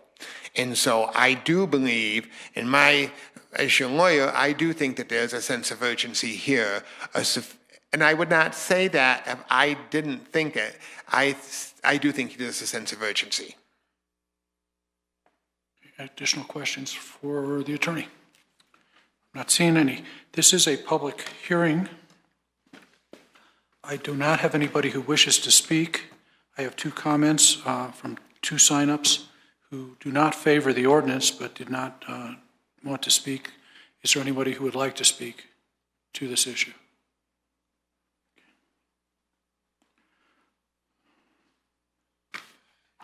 So close. If I didn't announce it, I opened the public hearing at about 8:06, and I'm closing it at about 8:07. I move to approve the ordinance on second reading, approving the intergovernmental user agreement in the South Metro Fire and Medical District. Second. We have a motion and a second. Additional discussion. Seconded? Bill. With the P? Mm-hmm. No, with the B. Bill. Bill with Bill. William, okay. It is hard to hear up here. Yes. Please. You know, we are being forced into the first step of a merger with South Metro. We have not considered any other alternative other than South Metro. We haven't considered West Metro. We really haven't considered Denver. If there were additional capital costs, then that should be included as part of the comparison between the alternatives that we have in front of us, and that never happened. We hear about operational issues and whether they have a compatible CAD or they don't have a compatible CAD, and whether we can do automatic aid and things like this. And yet the proposal that we have for merging with South Metro suggests that we contract with them or reach an agreement with them for automatic aid to help fix our response time issues to the west of us. So they're good enough to do automatic aid when we want to, but they're not good enough for us to consider them as a viable source of dispatching. We're being forced into this by the partners. They're threatening, and by the partners, I mean Littleton Fire Protection District and Highlands Ranch. They're threatening to terminate their agreement with us on the 1st of November unless we go with this single alternative that's been presented in front of us. And we have no guarantee that they're not going to terminate the contract anyway. In fact, a couple weeks ago, I had a very interesting discussion with Paul DeSalvo of the union, who told me that he was sitting in meetings where they were discussing costs, and he's of the opinion that they're ready to issue letters of termination anyway. So if we give away our dispatch center and they end up terminating the contract with us anyway, then we're left with very little alternatives. I'm elected to represent the interests of the city of Littleton and its citizens and going down the path of looking at only one alternative, being forced into a decision by the partners that we provide contract service to immediately before an election with a new council, I don't think is representing the interests of the citizens of Littleton, especially since we have no idea what alternative costs would be with other dispatching entities or anything. We have started down this path. We have not looked at anything other than South Metro. And before we started with the merger, our own fire department said that the dispatch center was great. Their fire emergency medical services master plan stated that the standards that the dispatch center time to call to process time is less than the national standards. Their strategic plan said the same thing. Their standards of coverage plan said the same thing, and their strategic plan, which was written by firefighters and the fire chief, listed the dispatch center as a strength. And then, once we start the merger, all of a sudden the dispatch center becomes an issue. And the dispatch center becomes an issue, and there's only one alternative that's offered to us that, oh, by the way, happens to be the same alternative that's being pushed to for the merger of the fire. I think that this is not very well thought out. It has certainly not been researched by our staff. We have not been presented with alternatives. This is rather short-sighted, and being forced into this by the threat from people we are providing contract services to, I think, is also very unseemly. Comments? I'll go. I view this as an opportunity. This is not the first step of a merger. These things can be done independently. We aren't addressing a merger, and it doesn't have to go to that step. Alternatives, they are there, and we've discussed those. And I don't know if it's actually been in council, but I've certainly had conversations with the chief about these. But we have several. Denver, West Metro, and South Metro adjoin Littleton. Now, we could also look at Aurora, but it's blocked by Cunningham, who's already given notice they're going to leave. So we can't get to them, or they can't get to us. Denver serves Inglewood. If Inglewood changes their mind and terminates that relationship and goes to West Metro, then Denver can't get to us. West Metro has a 11-mile border. We heard that. How many was South Metro? 42 miles, you said? 45 miles of contingent border. So that provides much better tactical flexibility of all of those. Denver, West Metro, Aurora, and all have different CAD systems. We can't merge with them easily. Some of them work with fire and police, and some of them have EMS separately. Denver has an ambulance separate from fire. We don't do that.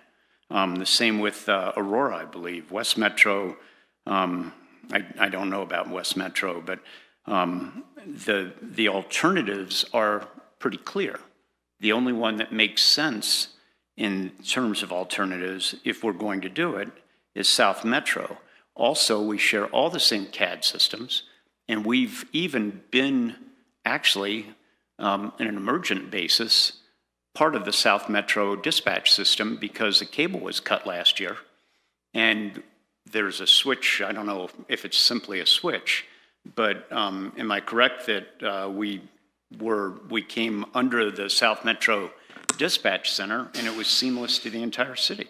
Is that correct? Okay. There are three areas I think we need to look at. One is safety and secure service, and safety is number one. That's what we really need to have so that our citizens get fire people to the door as quickly as possible. And that's not going to change. You have the same firemen, same trucks, same stations all over the city. On the The other one is cost, and the third one is alternatives, which I just reviewed. Safety and service, we will write the call protocols so that we can state who answers a call, how they answer it, what kind of equipment they take, what kind of procedures they undergo when they get there. All the call protocols are seamless to the citizen. They'll be the same. One of the big service issues is South Metro has 3 dispatchers rather than 2. We talked about liability. Our attorney Kemp talked about liability with 2 dispatchers. If one of them goes out to the bathroom and they get 2 calls, somebody's gone on hold.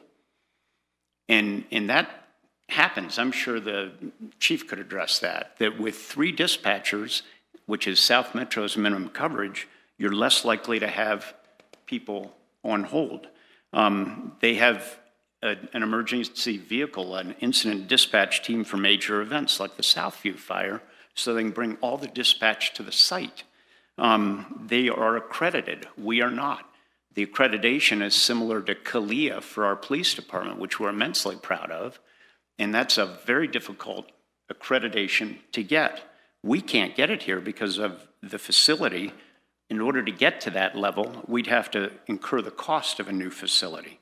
The second, so that's safety and service. It's seamless to the citizens, and it gives us better service, reduced liability. Cost saves the city $150,000 a year, frees up $700,000 under the Tabor cap, and who knows how much it would save us in terms of reduced liability risk. I don't want to be paying the bill because a dispatcher went to the bathroom. I don't want to get sued for that. And I think we need to pay attention to that. So we have explored those things. This council has been through all the steps on this for a long period of time. I don't know when this first came up, but it's been many, many months. To pass it off to a new council it's a cheap political trick, actually, I think, because we have worked, we've cut our teeth on this, we've tried to get everything possible to get up to speed on this and learn everything we can about it. And you're not going to get a group of people who have invested more time, energy, and I sparingly use the word intellect when I'm in the group, but an intellect trying to understand the issues on both sides. So it's appropriate that this council do it. Otherwise, the can will get kicked down the road again and again and again as the new council has to get up to speed. And I'm not willing to take a gamble on this. I think we need to vote on it, and I think it needs to be done because this is not anything but a good opportunity. These are happening all over the country. And one of the things we can look at is if the partners pull, and that's an if, but I think it's a calculated one according to our attorney. We're looking at possibly having 3 stations here at the city center, one on South Broadway and one out at Trailmark. And you can't really count Trailmark for most of the city. It tactically is in a bad location for the rest of us, although under the current setup, it does help flex the services. We went through all that. So if we're left with 3 stations, we're like Englewood was and like Sheridan was, and they could not financially sustain their own service, and they died. And then you have no leverage, no power at all. And when you have to buy a new fire truck and you have 3 stations and very little income from it, it's not good. This is a sound business decision in addition to providing the best safety, improved safety for our citizens. They won't see it. And just one last thing, the CAD systems are amazing. And if those of you who've been to the dispatch centers, even this one wouldn't hear because they have the same system. If there's a call that comes in with 3 dispatchers, you can have one person stay with a patient on the phone, talk them through the issues, keep them calm, keep them serving the patient. The other one can be dealing with a truck, updating them on what's going on, what the status is of the call, what's going on with a patient. They can talk with each other. The third person is free to do other work, take another call, or handle other actions on that call. So those are all improved safety for our citizens at a lower cost and a better opportunity. I fully intend to support this, and I think it's foolhardy to try to kick this down the road again. I just want to make one point, and I think a couple members have brought up whether or not we should delay this for the next council. I don't think it's a cheap political trick. I think it's just another idea. I don't think it helps to ridicule somebody for throwing an idea out there on the table. That's all I have to say. That's fine.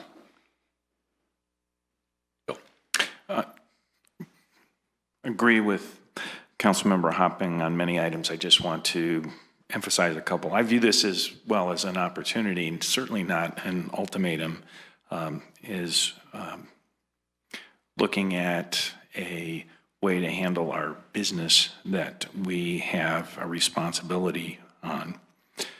It does start with the safety of our citizens, our businesses, those who travel through the boundaries, and also the safety of our responders, making sure that the right equipment, the right personnel are placed in those positions. I did listen to the city attorney, but also the discussion of those options of West as Denver and as South Metro. And one of the things that I knew before any of this discussion is South Metro actually modeled its culture after what has been present for Littleton. So that what they have is fire and rescue, where West and Denver do not. So it's not just a technology, but it's also a culture issue. But as Councilmember Hopping did mention, Littleton Fire and Rescue gets to establish the protocols, how the calls are answered, responded to, and dealt with. But not only that, there will be performance statistics that can be monitored as to how the call center is dealing, the dispatch center is dealing with those. And South Metro has that because they are already dealing with 8 other entities. So this is not something that's new to them in having a regional dispatch center. Not only are the costs outlined and sustainable, but there's actually a 4-year commitment on those cost levels. And as we may be looking at other options, because there are other downstream changes that might be in there, there is a 12-month out. So this is not a commitment forever in this, and so that's there. Another important item is liability, but there were 2 elements. We did talk about the liability relative to the call and the responses, but also with regard payment structure and how that occurs. So I believe that the negotiations were good on that front as well. So as Councilmember Hopping, I'm also hopping on board to support this. Additional thoughts? Well, I'll try not to repeat Councilmember Hopping or Cernanek, but I do agree with their comments. I think there's 5 really strong points that continue to be the focus of why I think this is a good idea. Number one, $451,000 in savings. We just have gone through the budget process. We're asking the citizens to approve $1.9 million Tabor refund for the city to keep it. We're looking at ways that we can improve our services with reducing our cost. Here's $451,000 where we're not losing any quality of service, we're not losing essentially any employees, and actually able to provide at a higher level of service. Number 2, the liability risk. I just think that is it's a huge factor that we need to consider, and anything, and as Doug asked the city attorney, is that the only risk? Of course it isn't. We have risk all over the city, not only with police and fire, but everything. If Public Works goes out and digs a hole in someone's yard, they could create a risk. So anytime that we can mitigate our risk, anytime that we can help to lessen that is a definite benefit. Just give a call to CERS and ask them what they would think about that. And I think that provides also a very conscientious way of dealing with the citizens' money as opposed to putting it at risk by opening up that kind of liability that you've talked about, where we used to have protections and we don't. I think the number 3 for me is the national certification. They need to maintain that certification. It's a high bar to achieve. This is a dispatch center that is operating at the highest level of professionalism and efficiency. And I think we would be well served to have our citizens worked through there. The 4th one is the options, and we have discussed the options. The options were put in front of us just because none of them we were able to run them down and come up with a large, study session part 4 on the options, in my opinion, shows why those options weren't viable and why they continue to not be viable. We have always had conversations about these radios between the police department and the fire department and the communication and how that they need to be able to talk to each other, compatible systems. And so I think what that does is it does reduce what our options could be, but that doesn't make it any less of a good choice to select a South Metro option. And then the 5th one is, the issue with the partners. And I have to say,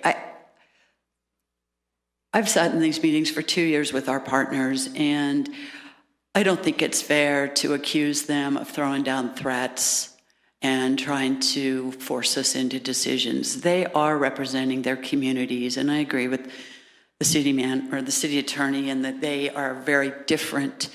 They have very different constituencies than a city council does, than the city of Littleton does. And you can tell that when we're in these meetings and we're talking about our responsibilities back to our communities. But they are very conscientious of their fiduciary responsibility and also their safety responsibilities.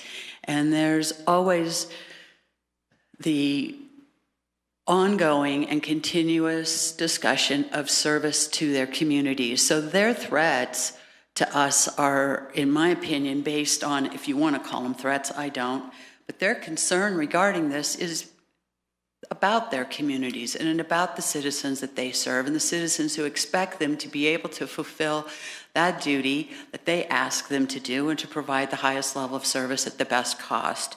So they're doing the best that they can. They did not agree with our decision, and so they executed an option that they had, and that took us into mediation. I think the comments from the city attorney regarding the conversation in the mediation, the mediator's report, I think that was very telling to me on how it's important that we do recognize that the 3 of us should work harder to work together on this. So I also, the comments about, any difference in service. I think the only difference in service is the voice on the other end of that line will be from a South Metro location and not a Littleton location. Nothing else is different. The public is not going to notice that. In fact, I think that the public is probably going to notice, not only because of the higher level of savings, we'll be able to provide a higher level of service in other areas, but with the quality that the South Metro can provide and the ongoing commitment through the IGA, that we will have secured a very secure and very strong, good relationship. So I obviously, of course, am going to support this again, and I would like to see us pass this tonight and be able to move on and let our fire department move on with this also. Any other comments?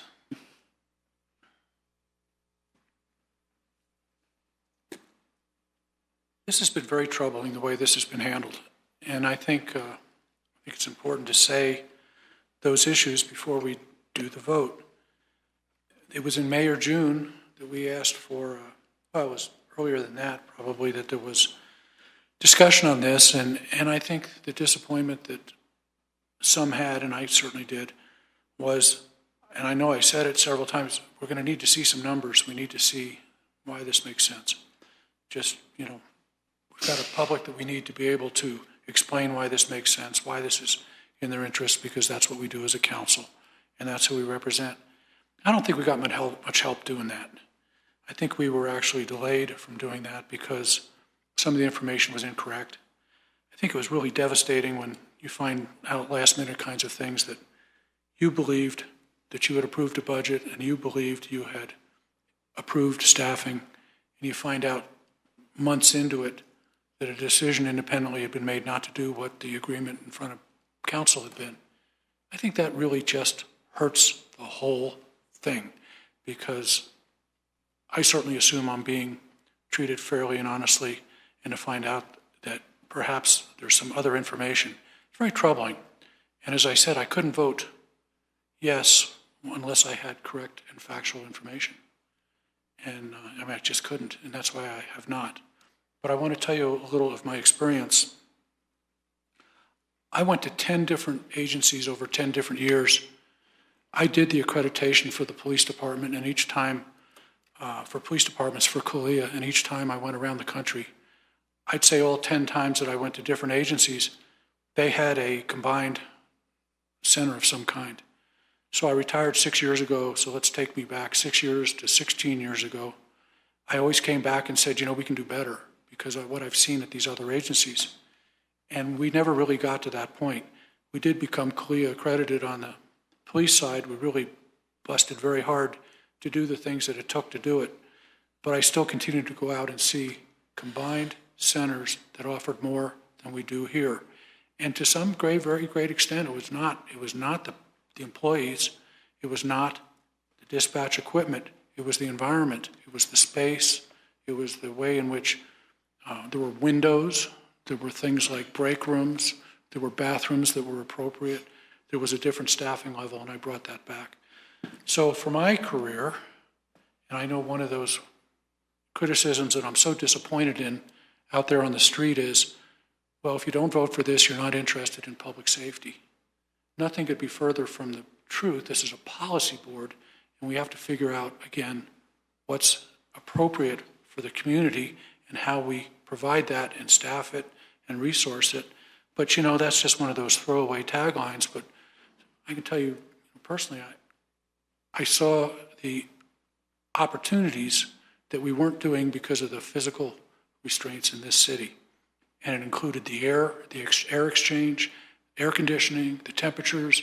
I can tell you all the stories that the dispatchers would if they were here. But I did say that I, as a council member, was not given the numbers. I wasn't given the information I needed to have faithfully and honestly that I needed to make a decision. I'm very, very thankful that the city attorney has taken this down piece by piece by piece and talked in a fact-gathering way rather than a bumper sticker way to deal with this issue. So I want to make sure it's very clear that I'm disappointed with the way that this was handled. And I think it really caused some problems. However, the important piece for the community to know is the public safety answering point is always answered by the law enforcement agency in the community. So when you dial 911, I don't care where it goes to, it could be dispatched from the fire services in another state, you are going to talk to a city employee and you are going to talk to somebody who cares about your specific issue and can perhaps get you some information knowing the city that you may need to have. And regardless, it's the push of a button, whether it goes across the room to dispatch or across the city to a bigger and better and more equipped facility. So I'm going to vote for this, but I'm doing it with really want some people to understand that they made some mistakes by not presenting the kind of information that a council needs. And I think that the city attorney should be recognized for doing that. Additional comments? Okay, we ready to vote? Okay, we have a motion and a second. No further discussion. Ready to vote.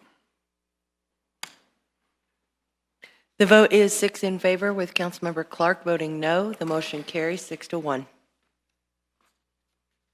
It's 8:34. We usually try to take a break between 8 and 8:30. I'd like to move to the next item and move us through if we can.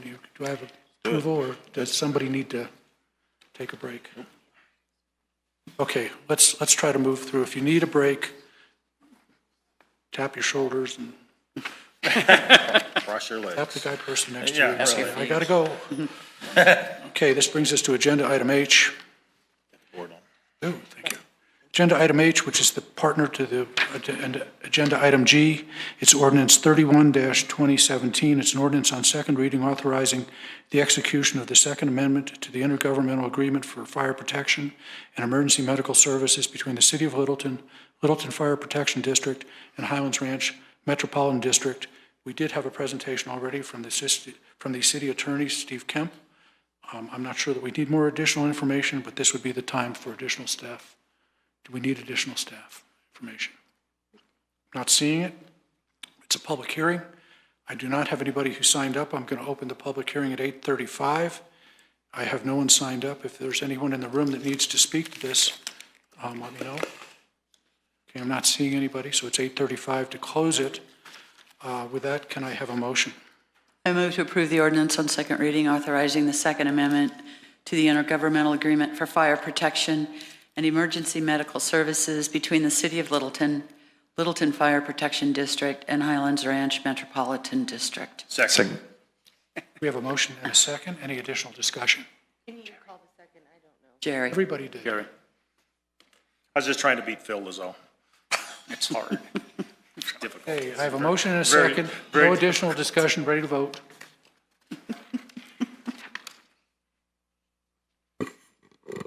I missed one.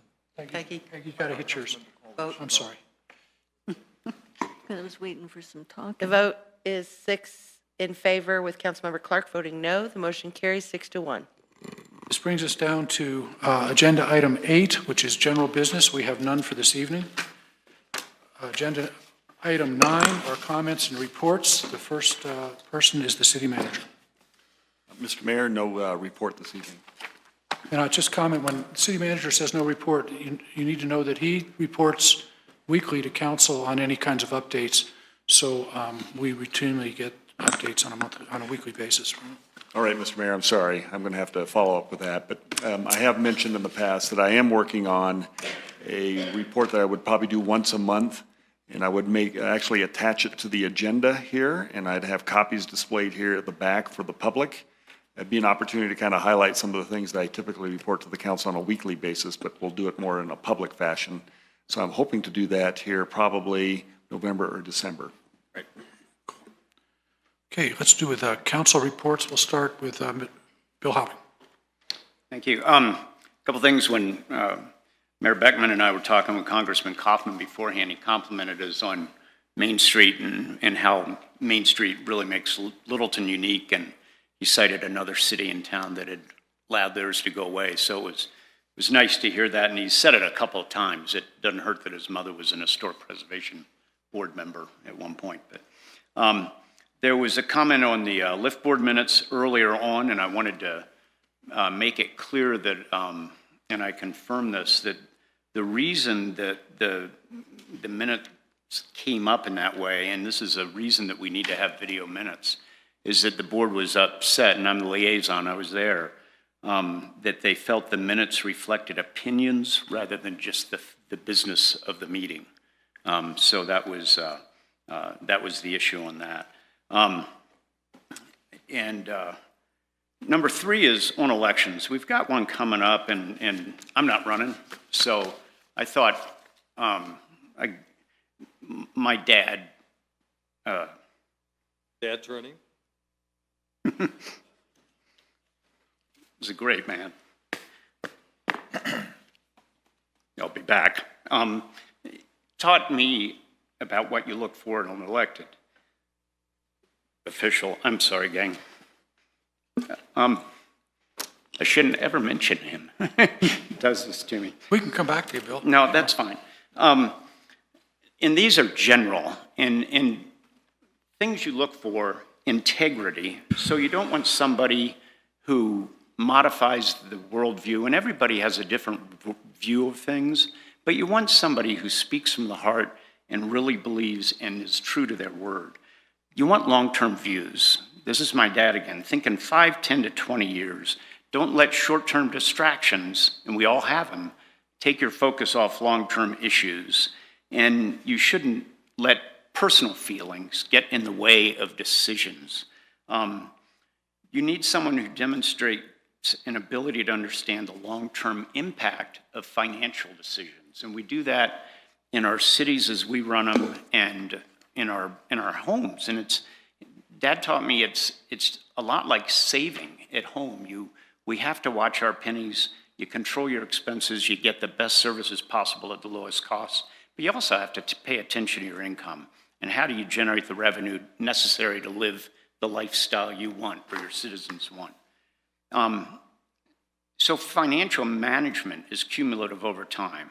And you want someone who represents the best interest of that governed area, whatever it is, in this case, the city of Littleton, the city as a whole, not a special interest group of any kind, because we are there to represent the broad city.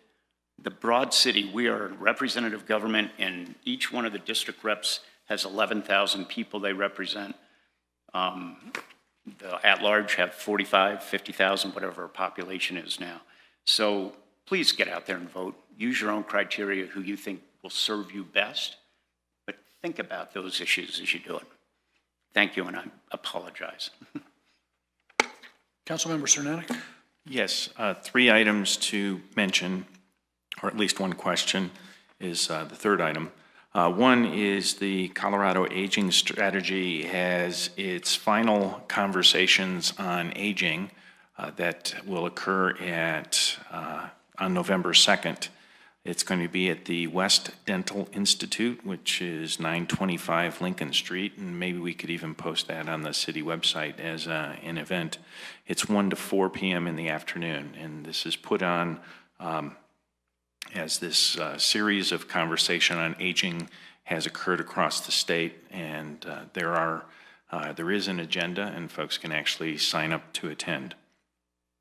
Second, at the Denver Regional Council of Government meeting tomorrow evening, the educational director succession is part of the agenda for that. In addition, the set-asides for the next Transportation Improvement Program cycle is on the agenda, as well as some amendments to the transportation improvement cycle for 2018 to 2021. And with that, there's also a presentation on the federal safety targets, as we've had some discussion regarding safety this evening, but those are going to be presented as well. In the area of the third item, I know I've asked this question before, but I believe that and the city clerk needs to pay attention to this one because the question may be for her, the ability to take our video minutes and transcribe them in Granicus. And I know that you've been checking on that, and maybe you can provide us an update that we can share publicly as to what the status of that is. And I won't ask you necessarily to answer that question at the moment, but maybe it could be included in the, if not in your own report, the city manager's report. Thank you. Okay. Councilmember Valdez has nothing. Councilmember Cole.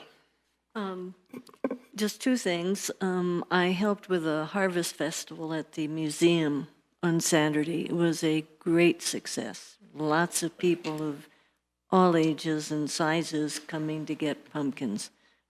So that was great. And we got some new members. I think we got 12 people either renewing their membership in the Friends of the Library and Museum or becoming new members.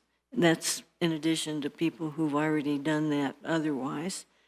And so I'll give heads up to people. Remember that the Holiday Eve at the museum will be in December, and that is a wonderful, wonderful event with Candelaria lighting trails around the lake and opportunity to freeze your Duffy off if it's as cold as it sometimes is, but it's always a great event. So thank you. Councilmember Clark. Nothing. Mayor Pro Tem. A couple things. The CML Policy Board met, and there's a lot of it is kind of just real preliminary now. We'll have another meeting in December where we'll have things a lot more firmed up, but there's going to be a lot of legislatures coming back that was there last year. But one of the things that was brought up that I will probably be bringing back to council is the Colorado Lottery is asking for they want legislation to be introduced in 2018 to reauthorize their, the Division of Lottery in the Department of Revenue. So it expires in 2024, it sunsets in 2024. So they're wanting to obviously reauthorize that, which would continue to have the lottery funds going into the Outdoor Colorado.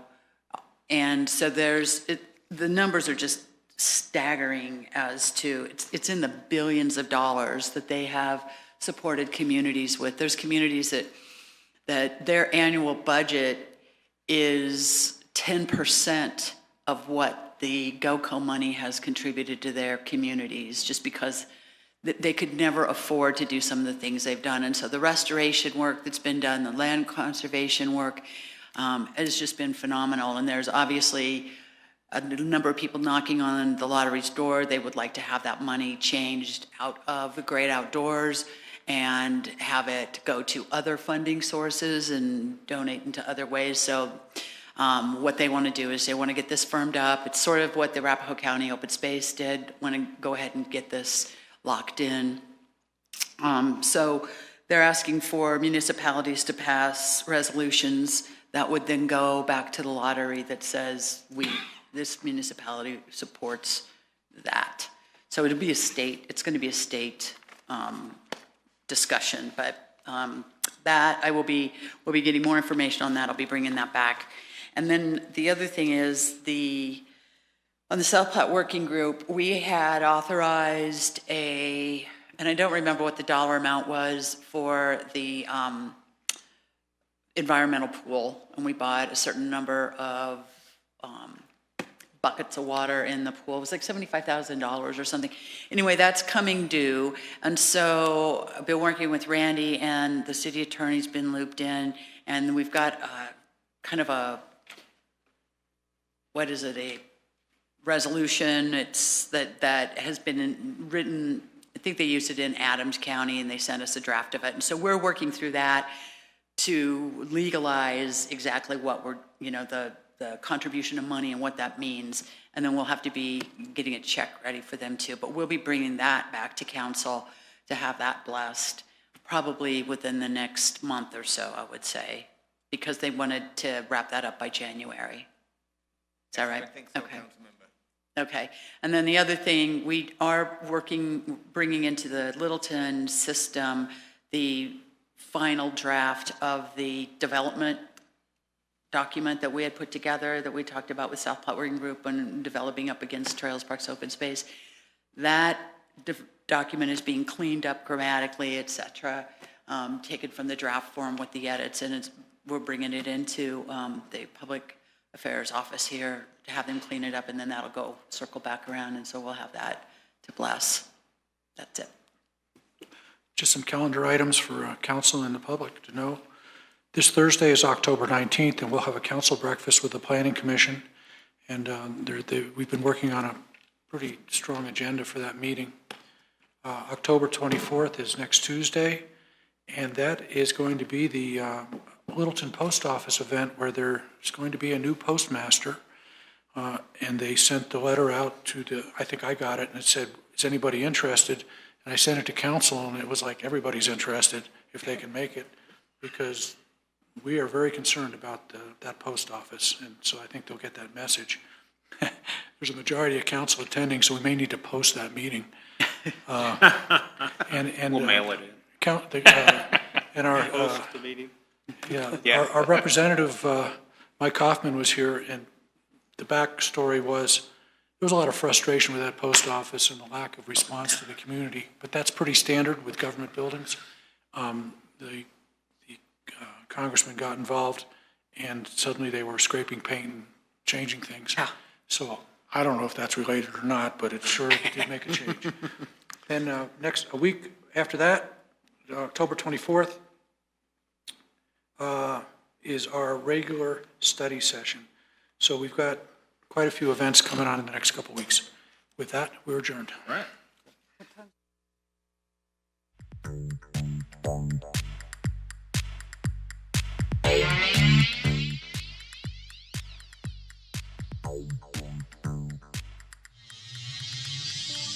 Thank you.